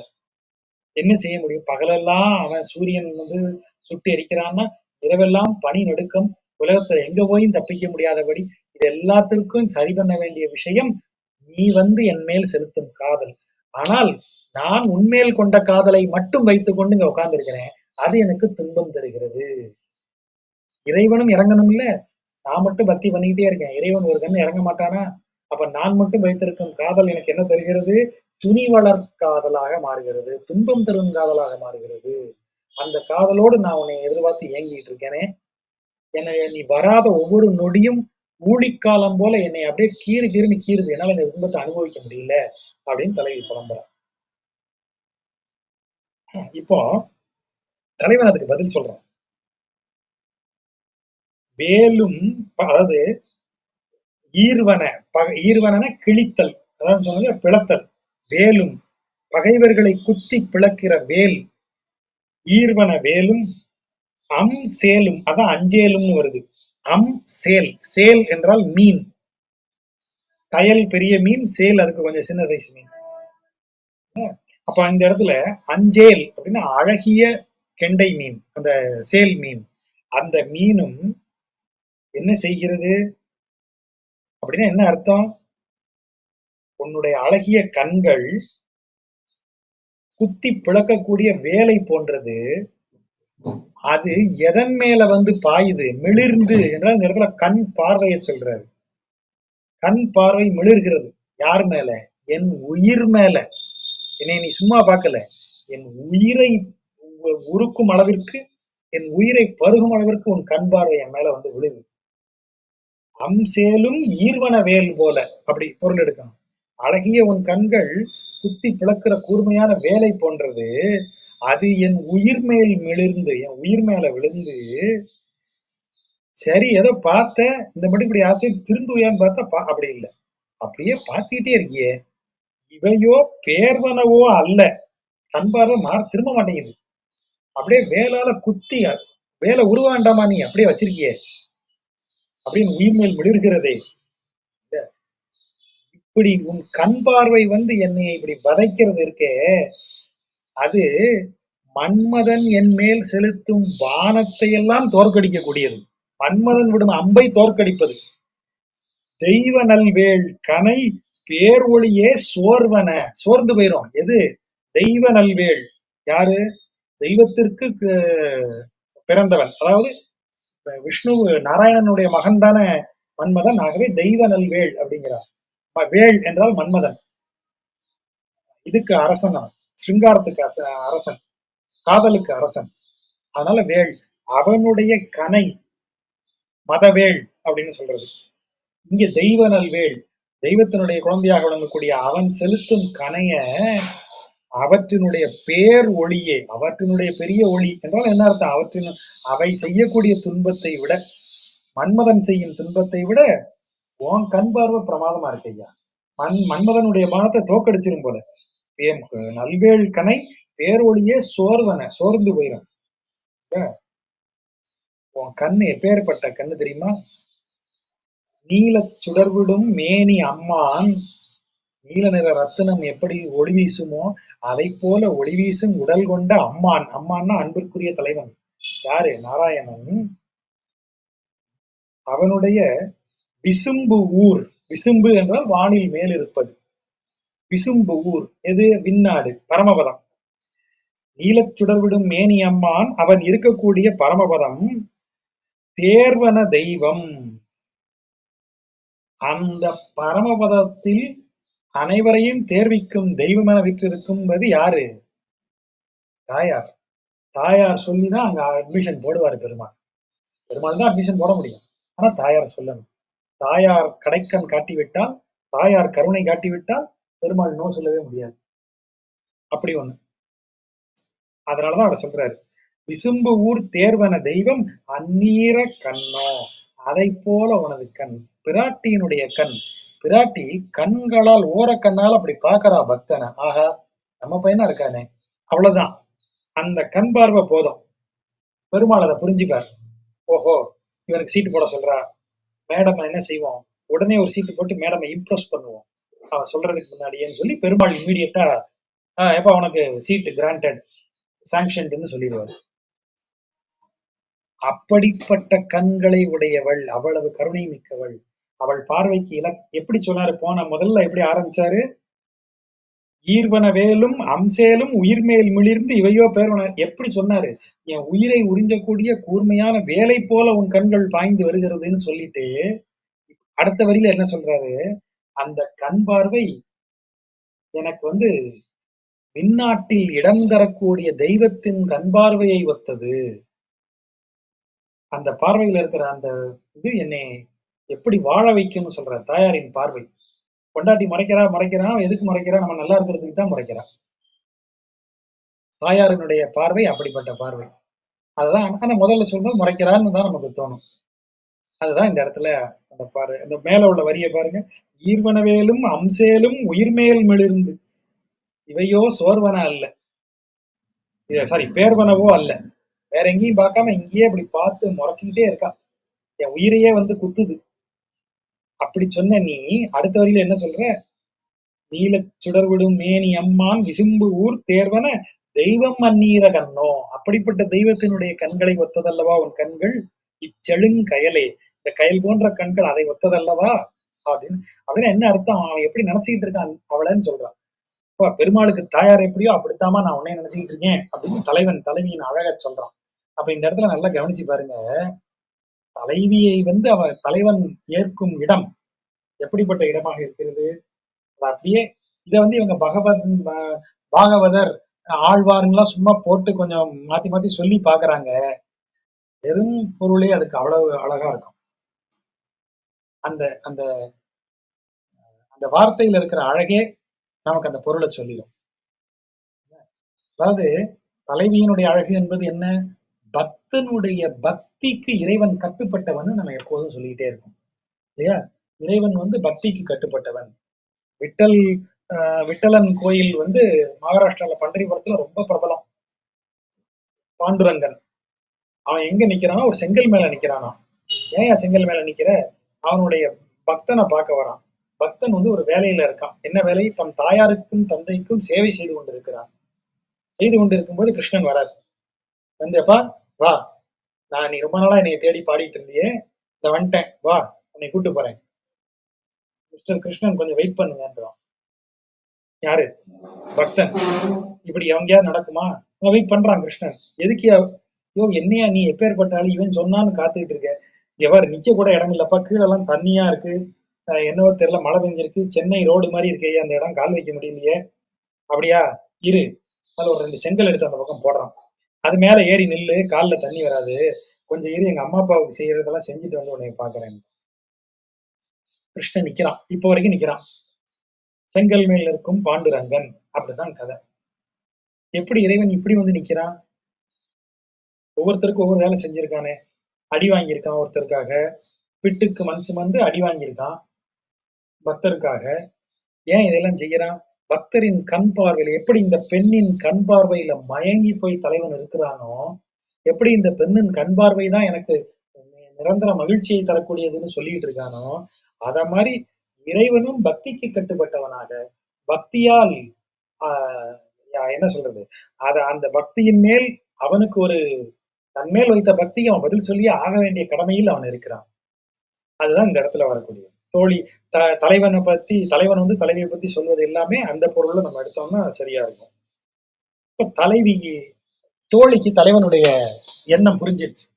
நம்ம நினைச்ச மாதிரி எல்லாம் இல்ல, ஏமாத்தணும்னோ அல்லது வேற ஏதாவது ஃப்ராடு பண்ணணும்னோ நினைக்கல, நிஜமாவே இவன் ஜெனியூனான பர்சன் தான் அப்படின்னு சொல்லிட்டு. ஆனாலும் பெண்கள் உடனடியா இறங்க மாட்டாங்க. அவங்க குறிப்பால் உணர்த்துவதுதான் பெண்களுடைய பாஷை. பெண்களுடைய பாஷை எப்போதுமே குறிப்பால் உணர்த்துவது, எதையும் நேரடியா சொல்ல மாட்டாங்க. நம்ம குறிப்பை உணர்ந்து செயல்படுவதுதான் அவங்களுக்கு பிடிக்கும், டைரக்டா சொல்ல மாட்டாங்க. வீட்டுல எப்போதும் உண்டு, தோசை வேணும் அப்படின்னு அவங்களுக்கு தோணிச்சு அப்படின்னா, இன்னைக்கு என்ன டிஃபன் பண்றது அப்படின்னு கேட்பாங்க. உடனே நம்ம ஏதாவது சிம்பிளா ஏதாவது ஒண்ணு பண்ணேன், நீ ஏன் சிரமப்படுற, ஒரு உப்புமாவே பண்ணேன் அப்படின்னு நம்ம சொல்லுவோம், அவங்க நன்மையை கருதி. இப்ப என்ன சொல்லுவாங்க, சும்மா உப்புமாவை கிண்டிட்டு அப்படின்பாங்க. புரியுதா? அடுத்தவங்க என்ன சொல்லுவோம், சரி அப்ப இட்லி ஊத்து. இட்லி எடுத்து ஒவ்வொரு தட்டா தேடி அதுல எண்ணெயை தடவி அதுல ஊத்தி அதை என்ன அது இட்லியாங்க சொல்றது. சரி வெண்பொங்கல் வை. சும்மா பொங்கலை வச்சு தூங்குறதா? சரி வேற என்னதான் பண்ணலான்ற?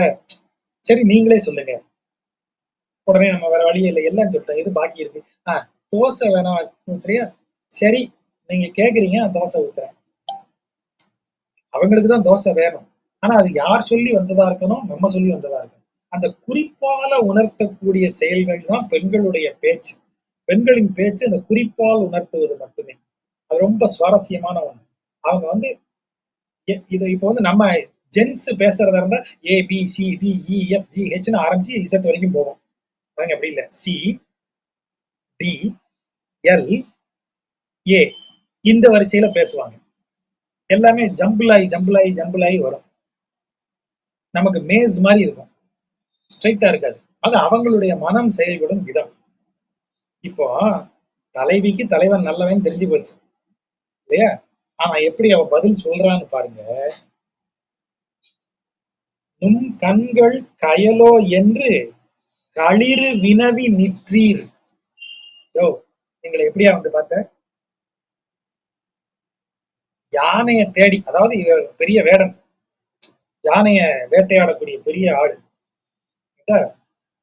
நீ வந்து நீ வேட்டையாடி துரத்திட்டு வந்த யானை இந்த பக்கம் வந்துச்சா அப்படின்னு கேட்டுட்டு எங்கள்கிட்ட வந்து அதை கேட்க வந்ததாக சாக்கு வச்சு எங்களை பார்த்துட்டு என் தலைவியை பார்த்து என்ன கேட்ட?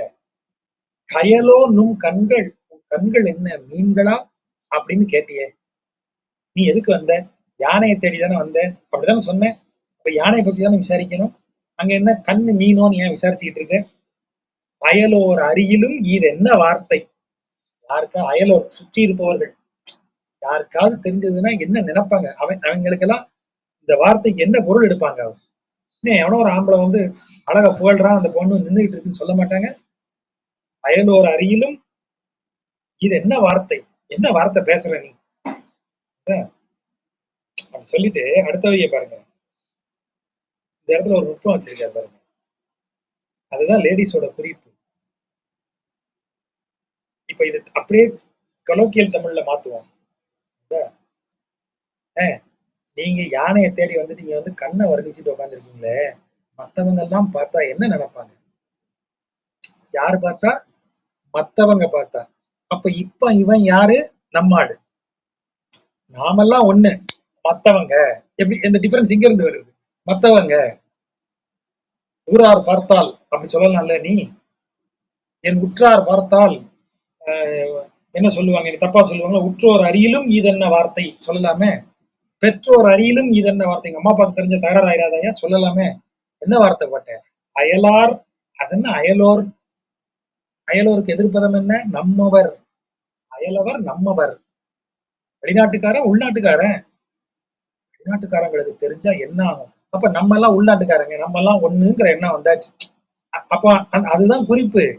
அவ திட்டுற மாதிரி இருக்கு பாருங்க. என்னையா இப்படி எல்லாம் பேச, மத்தவங்க கேட்டா என்ன நினைப்பாங்க அப்படின்னு மத்தவங்க கேட்காத மாதிரி பேசுன்னு அர்த்தம்.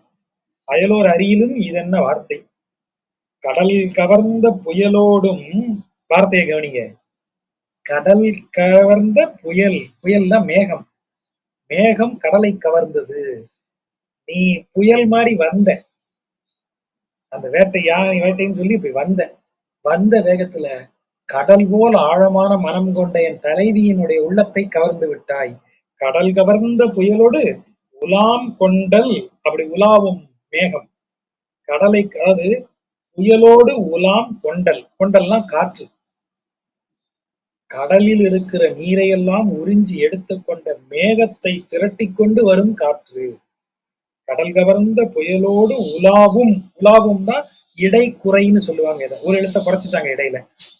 உலாவும் அப்படின்னு வர்றது உலாம்னு வருது. உலாம் கொண்டல் வண்ணன். அப்படிப்பட்ட கொண்டல் வண்ணன் அந்த காற்று, மழை மேகத்தை கொண்டிருக்கிற காற்று என்ன நிறத்துல இருக்கும்? அந்த கரிய நிறத்துல இருக்கும். அந்த வண்ணன் கொண்டல் வண்ணன் அதை இந்த கருமை நிறமான வண்ணத்தை உடையவன் குணவேங்கடத்து. குண என்றால் மலையில் இருக்கும் வயல்னு பார்த்திருக்கோம். வேங்கடத்து மலையில இந்த சம்பவம் நடக்குது.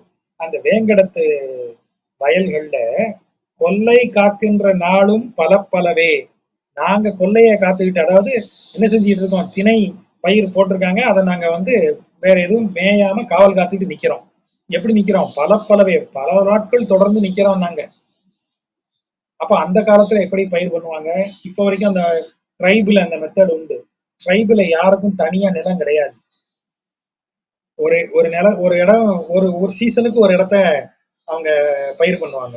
பயிர் பண்ணும்போது 2 3 பேர் சேர்ந்து அந்த ஒரே இடத்துல பயிர் பண்ணுவாங்க. பெருசா நிலம் கிடைச்சதுன்னா ஒருத்தன் மட்டுமே அந்த நிலம் லேண்டை யூஸ் பண்ண முடியாது. அப்ப என்ன பண்ணுவாங்கன்னா, ஒரு 3 பேர் 4 பேர் சேர்ந்து அந்த நிலத்தை பயன்படுத்தி அதை பண்படுத்தி அதுல பயிர் பண்ணுவாங்க. அப்ப அதனுடைய வேலைகள் எல்லாவற்றையும், காவல் காக்கும் வேலைகள்ல இருந்து அதை பயிர் வைக்கிற வேலையில இருந்து எல்லாவற்றையும் ஒருத்தருக்கு ஒருத்தர் பங்கு பிரிச்சுப்பாங்க. இப்ப இவ கேக்குறா, குணவேங்கடத்து கொல்லை காக்கின்ற நாளும் பல பலவே. நாங்க இதுக்கு முன்னாடி பல நாட்கள் அங்க இந்த கொல்லையை காவல் காத்துக்கிட்டு இருக்கோம். எம்மோடும் பயலோ எலீர். பயல்னா இந்த இடத்துல பங்கு. உங்களுக்கு இந்த இடத்துல பங்கும் கிடையாது. எதுக்கு இங்க வந்து நிக்கிறீங்க, இந்த நிலத்தில் உங்களுக்கு பங்கு கிடையாது. பயலோ எலீர். இதோடு இந்த தலைவியோடு உமக்கு எந்த தொடர்பும் கிடையாதே. சொந்தம்னு கிடையாது, முறை மாப்பிள்ளைன்னு கிடையாது, இல்ல வீட்டுல பேசி வச்சிருக்காங்க நிச்சயமாயிருக்கு அப்படிங்கிற எந்த இதுவும் கிடையாது. பங்கே கிடையாது. எதுக்கியா வந்து நிக்கிறீங்க அப்படின்னா என்ன பொருள், சீக்கிரமா நிச்சயம் பண்ணு. அதான் தலைவி சொல். கடல் கவர்ந்த புயலுடன் உள்ளத்தை மட்டும் கவர்ந்துட்டு போயிட்டியே. கடல் கவர்ந்த புயலுடன் உலாம் கொண்டல் வந்தன் குணவேங்கடத்து எம்மோடும் பயலேயிலீர் கொல்லை காக்கின்ற நாளும் பல பலவை. எத்தனை நாட்கள் நாங்க இங்க வந்து நிக்கிறோம், அப்பெல்லாம் நீ வந்ததே இல்லையே, உனக்கு இங்க பங்கே கிடையாது, சும்மா எங்களெல்லாம் இப்படி இது பண்ணாத அப்படின்னு அதை சொல்றது. இப்போ தலைவியினுடைய புலம்பல். இப்போ தலைவன் பரல் எண்ணம். அப்ப தலைவி இருளை நினைத்து எப்படியெல்லாம் புலம்புறா பாருங்க. பல பல ஊழிகள் ஆயிடும் அன்றி ஓர் நாளிகையைப் போல. அதை இப்படி வாசிக்கிறேன். ஓர் நாளிகையைப் போல பல பல ஊழிகள் ஆயிடும். பழைய நம்ம பல முறை நம்ம கேட்ட தமிழ் பாட்டு. வருடங்கள் ஒவ்வொன்றும் நிமிடங்களாகும் நீ என் அருகில் இருந்தாலே, நிமிடங்கள் ஒவ்வொன்றும் வருடங்களாகும் என நீ பிரிந்தாலே, என்னை காணவில்லையே நேற்றோடு, அந்த பாட்டுல வர்ற வரி அப்படியே இங்கிருந்து வரக்கூடிய வரிதான்.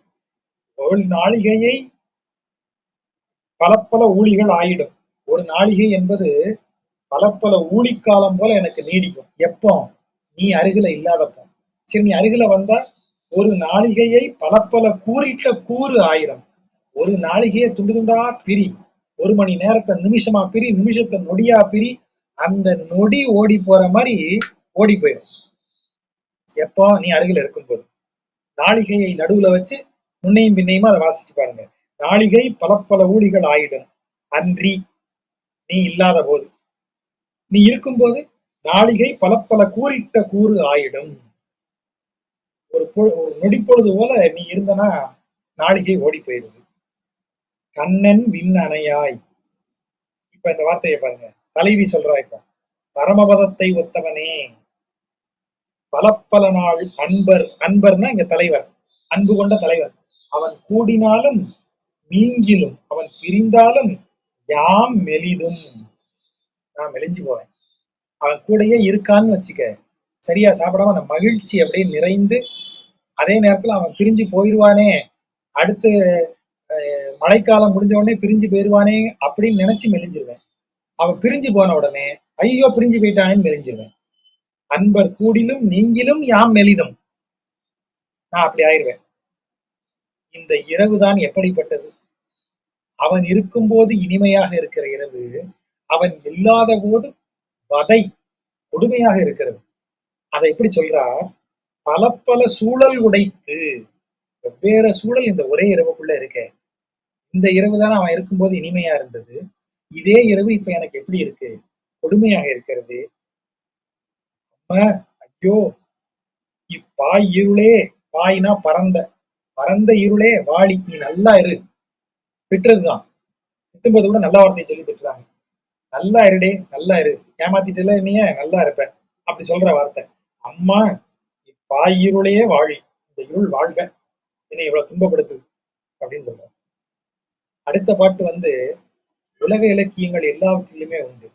த traces of the hero. Hero and heroine ரெண்டு பேருடைய ட்ரேசஸ ஒவ்வொருவரும் விரும்புவதற்கு, நம்ம காதலன் படம் எல்லாம் பார்த்திருக்கோம் இல்லையா? அது காதலிக்கும் பெண்ணின் கையை தொட்டு நீட்டினால் சின்ன தகரம் கூட தங்கம் தானே, அந்த பாட்டு எல்லாமே இந்த பேஸ்ல இருந்து தான் வருது. ஆமா. பாதி தின்ன பஞ்சு மிட்டாய் ₹1,00,000 அப்படிலாம் எழுதுறதெல்லாம் இதை பேஸ் பண்ணி வர்றதுதான். இப்போ இதை அப்படியே நீங்க ஒரு சினிமாவா பாருங்க. கிழக்கே போகும் ரயில்னு ஒரு சினிமா. ஒரு ரயில் பெட்டிக்கு பின்னாடி எழுதி அனுப்புற அந்த லெட்டர்ஸ் வழியாக காதலனும் காதலியும் தங்கள் உறவை வளர்த்துக் கொள்ளுகிறது. அப்போ அவங்களுக்கு அந்த ரயில்ங்கிறது ஒரு காதலின் தூதுவன். அவங்களுக்கு வெறும் ரயிலாது ஒருத்தர் ஒருத்தர் அறிகின்ற, ஒருவருக்கு ஒருவர் தெரியப்படுத்திக் கொள்ளுகிற ஒரு இடம் இல்லையா, ஒரு விஷயம் இல்லையா? அப்ப அதைத்தான் அவர் இங்க சொல்றாரு. என் தலைவன் என்ன செஞ்சிட்டான், இரவோடு இரவா கிளம்பிட்டான். ஏன்னா பகல்ல தான் நான் ரொம்ப கலாட்டா பண்ணுவேன்னு சொல்லி ராத்திரியோட ராத்திரியா கிளம்பிட்டான். எப்படி கிளம்பியிருக்கான்? தேரில் ஏறி கிளம்பியிருக்கான். அவன் தேரை கடற்கரை வழியா ஓட்டிட்டு போயிருக்கான். அப்ப கடற்கரையில அந்த தேர் தடம் பதிஞ்சிருக்கு. நான் அதையாவது பார்த்துக்கிட்டே இருக்கேன். ஆனா இந்த கடல் என்ன செய்கிறது? வந்து அதை அழிக்கிறது. கடல்கிட்ட வேண்டிக்கிறான், தயவு செஞ்சு அழிக்காதீங்க, அந்த தேர் தடத்தை அழிக்காதே, என் தலைவனுடைய நினைவா அது இருந்துட்டு போகட்டும் அப்படின்னு சொல்றான். அப்போ அந்த கடல் அதை எப்படி புகழ்றா பாருங்க. முதல்ல இருள் விரி நீல கரு ஞாயிறு சுடர் கால்வது போல். எனக்கு அதான் சொல்றேன் இல்லையா, அப்படியே கம்பன் நினைவுக்கு வருவான். இருள் விரி நீல கருஞாயிறு சுடர் கால்வது போல். இதை வந்துட்டு தனியா எடுத்து போட்டோம்னா இது கம்பன் எழுதுனதுன்னு எல்லாரும் சொல்லுவாங்க. அது இருள் விரிந்து நீல நிறத்தில், நீல நிறத்துல இருள் விரிகிறது. சரி, இருள் நீல நிறம், கருமை நிறத்தை சொல்லியாச்சு. ஆனா இரவு ஒளி வீசுகிறது. எப்படி? பகல்ல தளல்வாய் அரசுன்னு சொன்னார் இல்லையா சூரியனை, அவன் வெள்ளை வெளியேர்னு ஒளிய கொடுப்பான். ஆனா இங்க கரிய நிற சூரியன் போல ஒருத்தன் இருக்கான். கரிய ஒளி அவன் மேனியிலிருந்து பாய்கிறது. கருமை நிற ஒளி உண்டா? உண்டு, பெருமாள்கிட்ட இருக்கு. கரு ஞாயிறு, வார்த்தையை பாருங்க. கரிய சூரியன் சுடர் கால்வது போல, கரிய நிற சூரியனின் கதிர்கள் ஒளிர்வது போல. கால்வது என்றால் ஒளிர்வது. கரிய நிற சுடர் அந்த சூரியன் ஒளிர்வது போல, கருநிற சூரியன் ஒளிர்வது போல யார் இருக்கா? இருள்விரி சோதி. இந்த வார்த்தை அப்படியே கம்பன் பயன்படுத்துவான். இருள்விழி சோதி பெருமான் உறையும் எரிகடலே. இருள் விரிந்தது போல பெரிய உருவத்தோடு கிடக்கும் எனது பெருமாளை பள்ளி கொண்டிருக்கக்கூடிய அந்த பெருமை பெற்ற கடலே, எரிகடல், அலையை எரியும் கடலே, வாழியரோ, நன்றாக இரு, நல்லா இருப்ப, நான் சொல்றதை கேளு, அதுதான் அந்த வாழியரோ. இருள் விரிந்தால் அன்ன மாநீர் திரை கொண்டு. கடல் ஆழமாக ஆழமாக அதனுடைய நிறம் கருமை கொள்ளுகிறது. அதனாலதான் இருள் விரிந்தால் என்ன திரை, கரிய நிறம் கொண்ட கடல் அப்படி பறந்திருக்கு. இருள் பறந்திருக்கிற மாதிரி கிடக்குது அந்த கடல். அதனுடைய அலை வந்து இருள் பிரிந்தார் அன்பர், இருட்டுல என்னை பிரிஞ்சு போன அன்பர், தேர்வழி தூறல், தூறல் என்றால் தூர்த்தல், தூரேல் தூறல்னு வருது. அப்படின்னா தூரேல் என்றால் அதை தூர்த்து விடாதே, தூர்த்தல்னா அப்படி மூடுறது, நீ வாட்ட தண்ணியை வச்சு மூடிடாத. தூரேல்ங்கிறதுதான் தூறல் அப்படின்னு வருது, இடைக்குறை விகாரமாக வருகிறது. இருள் பிரிந்தார் அன்பர் தேர் வழி, அவர் தேர் போன வழி, அந்த தடத்தை தூறல், அதை மறைக்காதே ப்ளீஸ், அதையாவது நான் பாத்துக்கிறேன். இறைவன் இருக்கிற ஒவ்வொரு அம்சங்களையும் நான் பாத்துக்கிறேன். இறைவன் இல்லைன்னா என்ன? இந்த கோவில் இருக்கு, அவன் சிலை இருக்கிறது, அவன் படம் இருக்கிறது, அவனது படைப்புகளின் அம்சங்கள் ஒவ்வொன்றும் என் கண்ணு முன்னாடி இருக்கு, அதையாவது நான் பார்த்து மகிழ்ந்து கொள்கிறேன். இறைவன் இல்லைன்னா இறைவனோட அடையாளங்களை பார்த்து மகிழ்கிறேன். அவன் எப்பேற்பட்டவன்? இருள் விரி நீல கருஞாயிறு சுடர்கால்வது போல். வார்த்தையை பாருங்க, கருஞ்சூரியன் அவன். ஒரு பிளாக் ஹோலை அப்படியே இந்த இடத்துல நீங்க பொருத்தி பாருங்க. ஒரு பிளாக் ஹோல் தான் இவர் சொல்றது. இருள்விரி நீல கருஞாயிறு சுடர் கால்வது போல் இருள்விரி சோதி பெருமான் உறையும் எரிகடலே. மேல வந்து ஆண்ட்ரோமெடால அப்படியே பெரிய மில்கி வே என சொல்லப்படும் பெரிய கடல் மாதிரி அதை சொல்றது. மில்கி வேய பார்க்கடல்னு சொல்றது. மில்கி வேல பிளாக் ஹோல் நிறைய இருக்கு. இப்ப யோசிச்சு பாருங்க, இவரு சொல்லக்கூடியது எப்படி பொருள் வருது.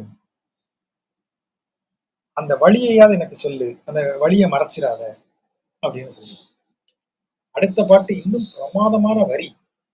அதாவது ஒரு கவிஞன் வந்து அப்படியே சொல்ல வந்து அவனுக்கு சேவகம் பண்ண வச்சிருக்கான். வார்த்தையை பாருங்க. கடல் கொண்டு எழுந்தது வானம். என்ன வார்த்தை? கடல் கொண்டு எழுந்தது வானம். வானம் அப்படியே கடலை அள்ளிட்டு மேல போயிருச்சு.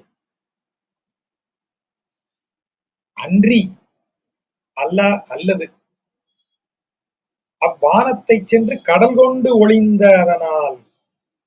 இல்ல கடல் தான் மேல போய் வானத்தை பிடிக்க போச்சான். வார்த்தையை பாருங்க. கீழே தண்ணி கடல் நிறைய இருக்கு, மேல மேகத்திலையும் தண்ணி நிறைய இருக்கு. கடலை பூரா வானம் எடுத்துட்டு போச்சா, இல்ல வானத்தை பிடிக்கிறதுக்கு கடல் மேலே ஏறி போச்சான்னு கேக்குறான்.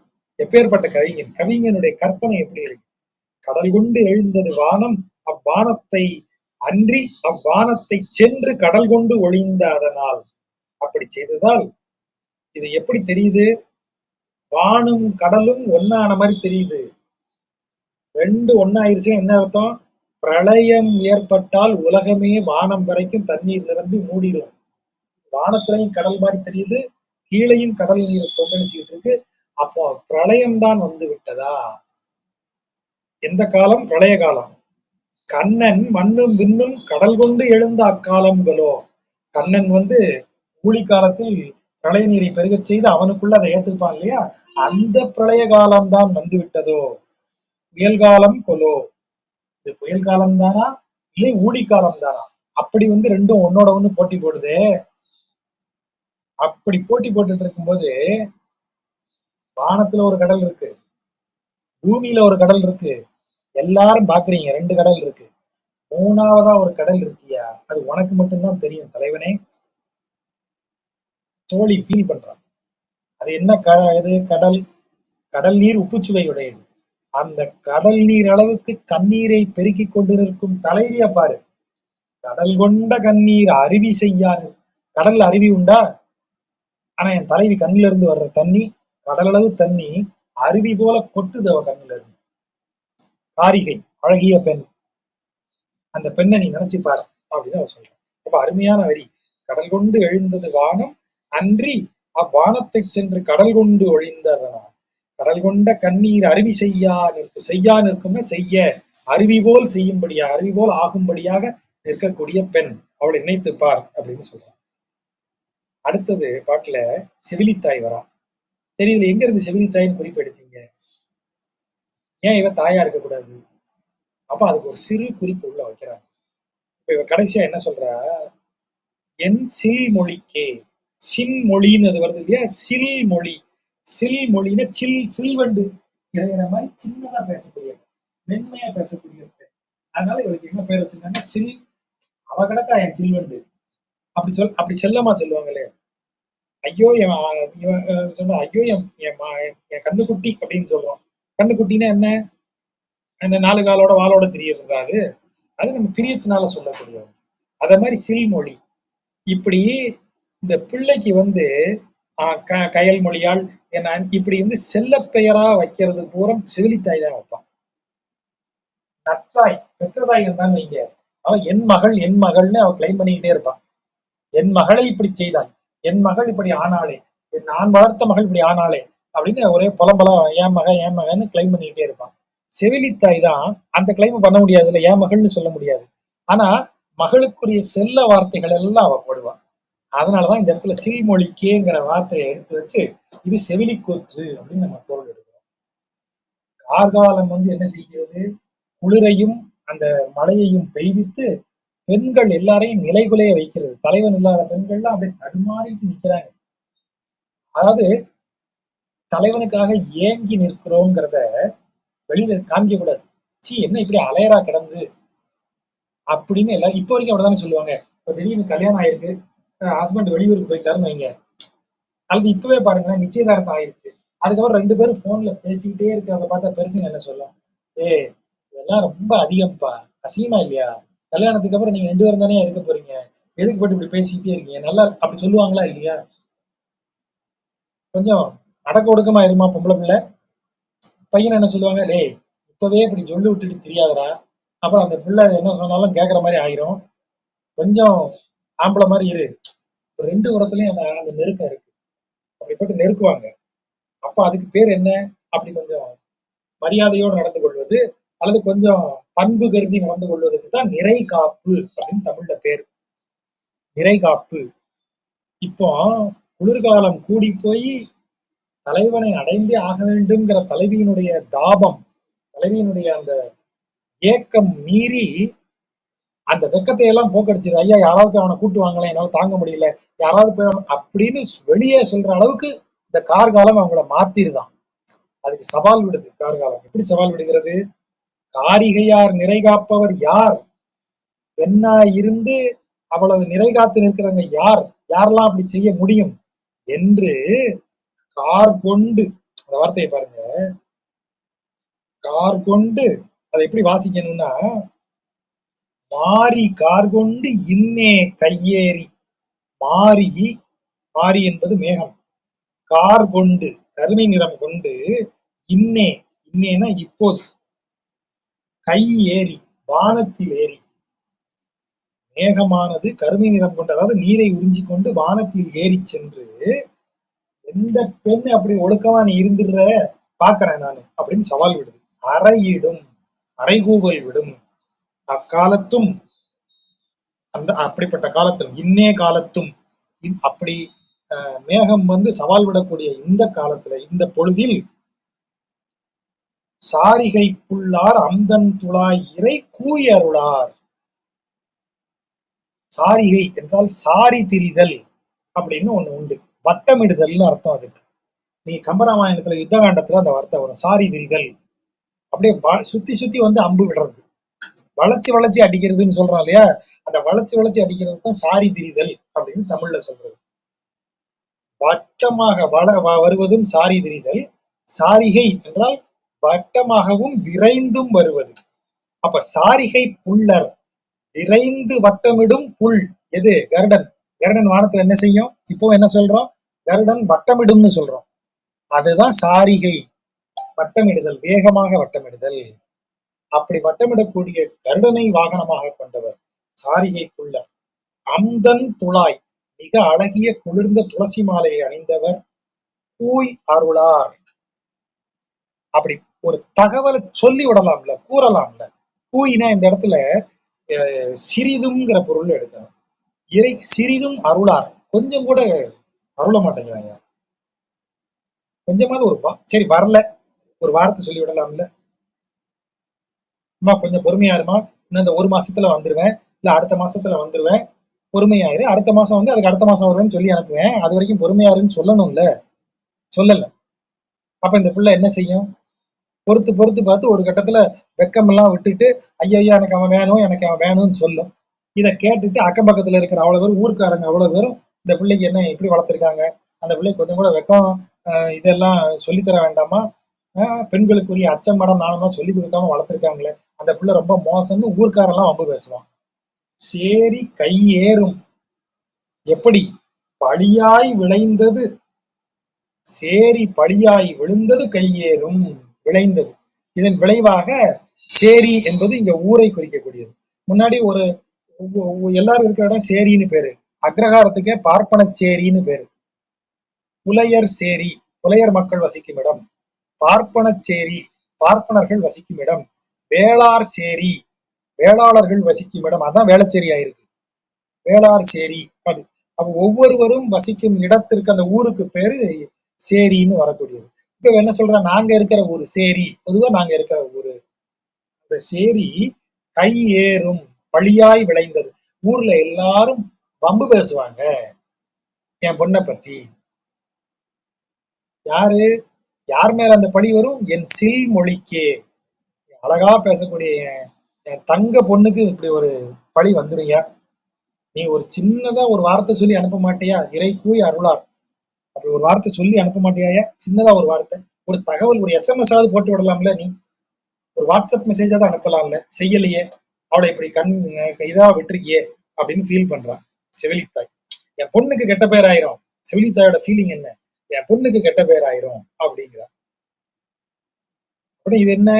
ஆச்சாரியன் வந்து சொல்றான், யோ அவன் தான் என் பக்தன், அப்படி அழறானே, என் சிஷ்யன் உனக்கு பக்தனா இருந்து இவ்வளவு கஷ்டப்படுறானே, டோன்ட் வரின்னு ஒரு வார்த்தை, ஒரு ஒரு அடையாளம் காட்ட மாட்டியா அவனுக்கு? அவன் பைத்தியமா? எல்லாரும் என்ன சொல்லுவாங்க, பாரு பக்தி பக்தின்னு சொல்லிட்டு இவன் பைத்தியம் ஆயிட்டான் அப்படின்னு ஊர்க்காரங்க எல்லாம் பேசுவாங்களே என் சிஷ்யனை. அவன் பக்தியினால அப்படி இருக்கான்னு எனக்கு தெரியுது. மத்த ஊர்க்காரனுக்கு, மத்தவனுக்கு தெரியுமா? நீ ஒரு வார்த்தை சொன்னா அவன் கொஞ்சம் ஆறுதலா இருப்பான்ல. இப்ப எல்லாரும் அவனை பார்த்து இவன் கிறுக்கன்னு சொல்ற அளவுக்கு நீ ஆக்கி வச்சுட்டியே. பக்தனோ பித்தனோ அப்படின்னு அந்த வார்த்தை அப்படித்தானே வருது. இவன் பித்தனா பக்தனாங்கிற மாதிரி எல்லாரும் கேலி பண்ற மாதிரி இல்ல ஆக்கி வச்சுட்டு இருக்க நீ. அதுதான் செவிலித்தாய். பெற்றதாய் இறைவன் தான் எப்படி பார்த்தாலும். அப்ப செவிலித்தாய் தான் அந்த ஃபீல் பண்றா. ஐயோ என் சிஷ்யன் அருமையானவன், இப்படி எல்லாம் பேர் வச்சிருக்காரு சிஷ்யர்களுக்கு அவரு. ஏன் பூரத்து ஆழ்வான், ஒவ்வொருத்தரையும் எப்படி கொஞ்சி வளர்த்திருக்காரு ராமானுஜர் எல்லாம். வைணவத்துல சீடர்கள் மேல குருமார்களுக்கு இருக்கக்கூடிய அந்த பிரியமும், குருக்கள் மேல ஆச்சாரியன் மேல சீடர்களுக்கு இருக்கக்கூடிய பக்திக்கும் அளவே இல்லை. அதான் மதுரகவி ஆழ்வார் சொன்னார் இல்லையா, எனக்கு பெருமாள் கூட தெய்வம் இல்ல, நம்மாழ்வார் தான் தெய்வம்னு சொன்னார்ல. தேவு மற்ற அறியேன் குருவூர் நம்பி அல்லால், குருவூர் நம்பியை தவிர எனக்கு வேற தெய்வம் தெரியாதுன்னு சொன்னார்ல. குருவுக்கு வயசு என்ன? 16. சிஷ்யனுக்கு வயசு அதாச்சு சார் 50 60 ஆச்சு சார். எப்படி? குரு என்ன அந்த காலத்து முறைப்படி அந்தனர் தான் எல்லாருக்கும் சொல்லி கொடுக்குறவங்களா இருப்பாங்க. இங்க குரு அந்தனர், சிஷ்யர் தெரியாது சார். தன்னை மாறன்னு சொல்லிட்டாரு. தானே தமிழ் வளர்த்த மாறன் தானே சொல்லிக்கிட்டாரு, தமிழ் மாறன்னு. அப்ப மாறன் என்பது அந்த காலத்துல வழக்கமா வேளாளர் குடும்பங்கள்ல வைக்கிற பேரு. ஆகவே அவர் வேளாள மரபை சேர்ந்தவர் நாமளா அசியூம் பண்ணிக்கிட்டோம். மற்றபடி அவர் யாருன்னு தெரியாது. ஆனா அவர் மேல இருக்கிற பக்தி எப்படிப்பட்ட பக்தி, ஆச்சாரியன் மேல இருக்கிற பக்தி, அதுதான் இந்த இடத்துல வருது. நிறை காப்பவர் சில்மொழியாக தன் சீடனின் மேல் பிரியம் கொண்ட குரு ஆச்சாரியன் தெய்வத்திட்ட ஃபைட் பண்றாரு. வந்து சொல்லிட்டு போயா ஒரு வார்த்தையாது அப்படின்னு கேக்குறாரு. சில்மொழி, அடுத்த வார்த்தையை பாருங்க என்ன வார்த்தை. இது நடக்கலன்னா என்ன செய்வாங்க சொன்னோம் பாத்தீங்கல்ல, நீ வந்து அவனை பித்தன்னு எல்லாரும் நினைக்கும்படி ஆக்குனா அவனை பைத்தியம் மாதிரி எல்லாரும் ட்ரீட் பண்ண ஆரம்பிச்சிருவாங்க. அப்போ இவர் தான் ஆச்சாரியன் வந்து சொல்லலாம், இல்லப்பா அவன் பைத்தியம் எல்லாம் இல்லை, அவர் பக்தியின் நிலையில் இருக்கிறார், அவனை பைத்தியம் நினைச்சு கட்டி போடுறது, அவனுக்கு சூடு போடுறது, இந்த மாதிரி முட்டாள்தனமான காரியங்களை செய்யாதீங்க ஆச்சாரியன் வந்து சொல்லுவார். அவன் இந்த நிலைமையில இருக்கான், அவனை கொஞ்சம் சரி பண்ணலாம், ஒன்னும் ஒரி பண்ணாதீங்க, நான் பாத்துக்கிறேன், அவனை என்கிட்ட விடுங்க அப்படின்னு சொல்லுவார். அது மாதிரி நிலைமை நிறைய நடந்திருக்கு. இப்ப நீங்க இவருக்கு விபாசனால அந்த அனபசனாதி எல்லாம் சொல்லுவாரு ஆலன் ஸ்டான்லி. அந்த அனாபனா சாதி அப்படின்னு தனித்தனியா பிரிக்கிறது, மொத்தமா சொல்லும்போது அனபசனாதி யோகம்னு அதை மொத்தமா சொல்லிடுறது. அனபசனாதி யோகத்துல வந்து விழிப்புணர்வுக்காக செய்யப்படுவது. அதை கண்ணாபின்னான்னு பிராக்டிஸ் பண்ணா தூக்கம் இல்லாம போயிடும். அந்த கிறுக்குத்தனம் எல்லாம் ஒரு காலத்துல செய்து வச்சிருக்கேன். சுத்தமா தூக்கமே இருக்காது, எந்த விதமான தூக்கமே வராது. படுத்திருந்தீங்கன்னா கூட கண்ணு மூடி இருக்கும், கான்சியஸ் முழுவதும் விழிப்போட இருக்கும். ஒவ்வொரு சத்தமும் ராத்திரி எல்லாம் துல்லியமா கேட்கும், தூக்கமே வராது, தூங்கவே முடியாது உங்களால. விழிப்புணர்வுங்கிற நிலைமையில நம்ம அதை கையாள தெரியாம ஆசிரியன் இல்லாம நம்மளா செய்து ஒரு குழப்பத்தை உண்டு பண்ணிடுவோம். அப்போ இந்த இடத்துல இது என்ன வருது, அது மாதிரி பைத்தியமான நிலைமை நம்ம நினைக்கும் போது மத்தவன் என்ன சொல்லுவான், ஏதோ ட்ரபிள் இருக்கு சார் உங்களுக்கு, உங்களுக்கு வேற ஏதோ ஒரு பிரச்சனை இருக்கு, மனநோய் இருக்குன்னு ஏதாவது சொல்லிடுவாங்க. அப்போ ஒரு ஆசிரியன் பார்த்தான்னா, யோகா ஆசிரியன் பாக்குறான், அது விபாசனா அறிந்தவன் பாக்குறான், ஐயா தவறா பிராக்டிஸ் பண்ணி உட்காரு, இந்த தியானத்தை கடைப்பிடி, இப்படி செய், இது சரியா வரும் அப்படின்னு அவன் தான் சொல்லுவான். மத்தவங்கள்ட்ட அதெல்லாம் ஒண்ணும் இல்லைங்க, டாக்டர்கிட்ட கூட்டு போறவங்க அது ஒரு பிரச்சனை இல்லைங்க, நான் சரி பண்றேன், ஒரு வாரம் வர சொல்லுங்க கிளாஸுக்கு, அவ்வளவுதான். அப்படிப்பட்டவன் தான் ஆச்சாரியன். அந்த காலத்துல என்ன செய்வாங்க, காதல் நோயுற்று பெண் அவஸ்தைப்படும் போது அது அந்த பெண்ணினுடைய அவஸ்தைன்னு பார்க்க மாட்டாங்க, பெண்ணுக்கு பேய் பிடிச்சிருக்குன்னு. பேய் பிடிச்சதுனாலதான் என் பெண்ணு இப்படி பிஹேவ் பண்றா, இல்லைன்னா என் பொண்ணு ரொம்ப நல்லவ. இப்பவும் கூட பாருங்க, ஒரு பொண்ணு லவ் பண்ணிடும் வீட்டுல, உடனே இந்த வீட்டுல இருக்கிற பெண்கள் என்ன சொல்லுவாங்க, என் பொண்ணு நல்ல பொண்ணு, அந்த பையன் வீட்டுல அந்த பொண்ணு மேல, என் பொண்ணு மேல செய்வனை வச்சுட்டாங்க, அதான் என் பொண்ணு அவன் பின்னாடியே தெரியறா, மருந்து கொடுத்து மயக்கிட்டாங்க, இப்படி எல்லாம் சொல்லிட்டு இருப்பாங்க இன்னைக்கும். அந்த வார்த்தையை அன்னை வரைக்கும் சொல்லி அன்னையில இருந்து சொல்லிட்டு இருக்காங்க. அப்ப அதுக்கு பேய் ஓட்டுவதற்கு பேரு வெறி விலக்கல். வெறி விலக்கலை பத்தி பின்னாடி நம்மாழ்வார் நிறைய பாட்டு எழுதியிருக்காரு. கழுதை உதடாட்டம் கண்டு என்ன பயன், உணங்கள் குழுங்க இது உணங்கள் கெட கழுதை உதடாட்டம் கண்டு என்ன பயன் எல்லாம் வெறி விளக்கை பத்தி பிரமாதமான பாட்டுலாம் எழுதியிருக்காரு. இது ஆரம்பம். வெறி விளக்கு என்றால் அந்த வேலன், அதன் பேர் அந்த பேய் ஓட்டுறவன் பேரு வேலன். கையில் வேல் கொண்டு ஆடுவான். ஆடி கோழி எல்லாம் பலி கொடுத்து, ஆடு பலி கொடுத்து, கல்லு எல்லாம் படைச்சு அந்த பேயை அவன் ஓட்டுவான். இப்ப பொண்ணுக்கு பேய ஓட்டணும்னு கூட்டு வந்திருக்காங்க. என் பொண்ணு இப்படி பைத்தியம் ஆயிட்டா, என்னமோ ஆயிடுச்சுன்னு சொல்லி கூட்டு வந்திருக்காங்க. அப்போ தலைவி தோழி சொல்றா, சில்மொழி நோயோ கழிபெருந்தெய்வம். இது செவிலித்தாய் கூற்றும் பார்க்கலாம், செவிலித்தாய் கூற்றாவே பார்க்கலாம். ஏன்னா முன்னாடி சொல்லிட்டு கீழே அதே தான் சில்மொழிங்கிற வார்த்தையை பயன்படுத்துறதுனால இது செவிலித்தாய் கூற்றாவே இருக்கலாம். சில்மொழி நோயோ, என்னுடைய செல்லம்மா இருக்காளே, இவளுக்கு வந்திருக்கிற நோயோ கழிபெருந்தெய்வம். களி என்றால் களி, ஊர், நனி, கூர், தவ, இதெல்லாமே வந்து உரிச்சொல், அதாவது பிரமாதப்படுத்தி காட்டுறது.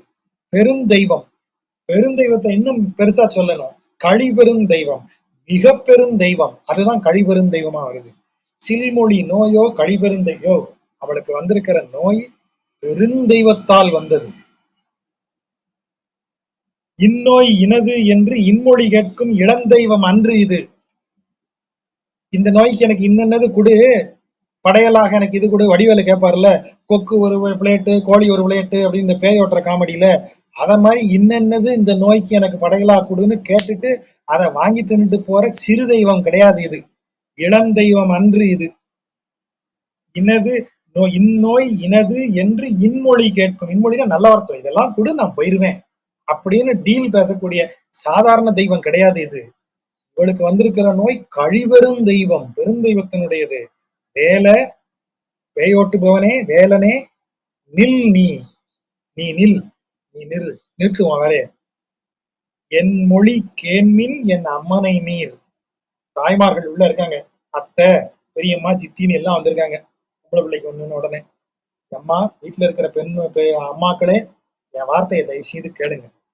உலகேழும் உண்டான், 7 உலகை உண்ட அந்த இறைவன். அப்போ இதெல்லாம் ஒரு பிரச்சனையா அவனுக்கு? அவன் கழிபெரும் தெய்வம்ங்கிறதுனாலதான் இந்த வார்த்தையை போடுறாரு. உலகேழும் உண்டான், 7 உலகையும் உண்டவன், சொல் மொழி மாலை, அவன் பெயரை சொல்லி அவன் பெயரை மொழிந்து, அம்தன் துளாய் மாலை கொண்டு, அழகிய குளிர்ந்த துளசி மாலை எடுத்துட்டு வந்து 7 உலகையும் உண்ட அந்த இறைவனின் பெயரை சொல்லி சூட்டுவினே, அவளுக்கு போடுங்க, அவ கொஞ்சம் அடங்கிடுவா. அவளுக்கு பேயோட்டுற வேலையெல்லாம் செய்யாதீங்க. பெருமாள் வேற சொல்லி, பெருமாளின் புகழை பாடி, அவ காதுபட பெருமாள் வேற சொல்லி அவளுக்கு துளசி மாலையை போடுங்க, அவ ஆத்திரம் கொஞ்சம் குறையும், கொஞ்சம் அடங்குவா, அவளுக்கு பேயெல்லாம் ஓட்ட வேண்டாம் அப்படின்னு செவிலித்தாய் கூற்றாக இது அமைந்திருக்கிறது. ரொம்ப நல்ல பாடல். ரொம்ப பேச பேச அப்படி சுவாரஸ்யமாயிட்டே போனதுனால நிறைய நேரம் எடுத்துட்டேன். நண்பர்கள் பொறுமையாக கேட்டதற்கு மிக்க நன்றி.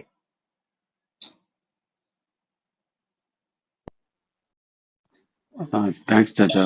இந்த பாடல் எல்லாம் டிஃப்ரெண்டா இருக்கு, யூனிக்கா இருக்கு இந்த ஜெனர். தேங்க்ஸ், பியூட்டிஃபுல்லா எக்ஸ்பிளைன் பண்ணீங்க. Thanks thanks. முத்துகிருஷ்ணன் சார். நன்றி ஜாஜா, ரொம்ப சிறப்பா இருந்தது.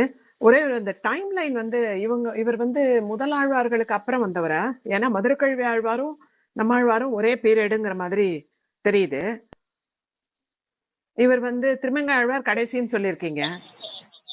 ஆமா, நம்மாழ்வார் இடையில வந்தவர் தான். 10ஆம் நூற்றாண்டோ என்னமோ பார்த்த ஞாபகம் இருக்கு. இல்ல சாரி, 8ஆம் நூற்றாண்டோ 7ஆம் நூற்றாண்டோ நினைக்கிறேன், எனக்கு சரியா ஞாபகம் இல்லை. ஆனா முதலாழ்வார் தான் முன்னாடி வந்தவங்க.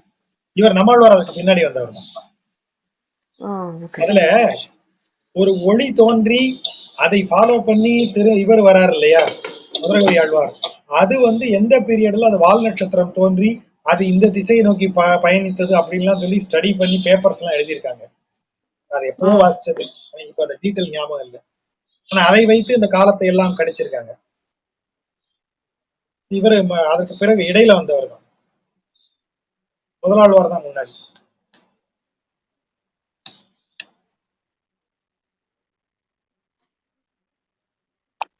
அனந்தகிருஷ்ணன் என்ன கேட்டீங்க? அனந்தகுமார். இல்ல சார், உங்க சைடு ஏதாவது கேள்விகள்? இல்ல நன்றாக இருந்தது, கேட்டுட்டே இருந்தேன். வெற்றி சார். இல்ல சார், நன்றி ஜாஜா. நல்லா ரசிச்சு கேட்க முடிஞ்சது எல்லா பசங்களையும். நன்றி. நன்றி. தின்று அது அதோட மீனிங் வந்து அப்புறம் இன்னும் ஒரு நாள் கூட சொன்னீங்கன்னா சரியா இருக்கும். இன்னைக்கு நேரம் ஆயிடுச்சுன்னா நாளைக்கு எப்பயாவது அத இவரு கேட்ட கேள்விக்கு என்ன மீனிங், அதுக்கு பதில் என்ன மீனிங்? அத்தை தின்று அங்கே கிடக்கும்.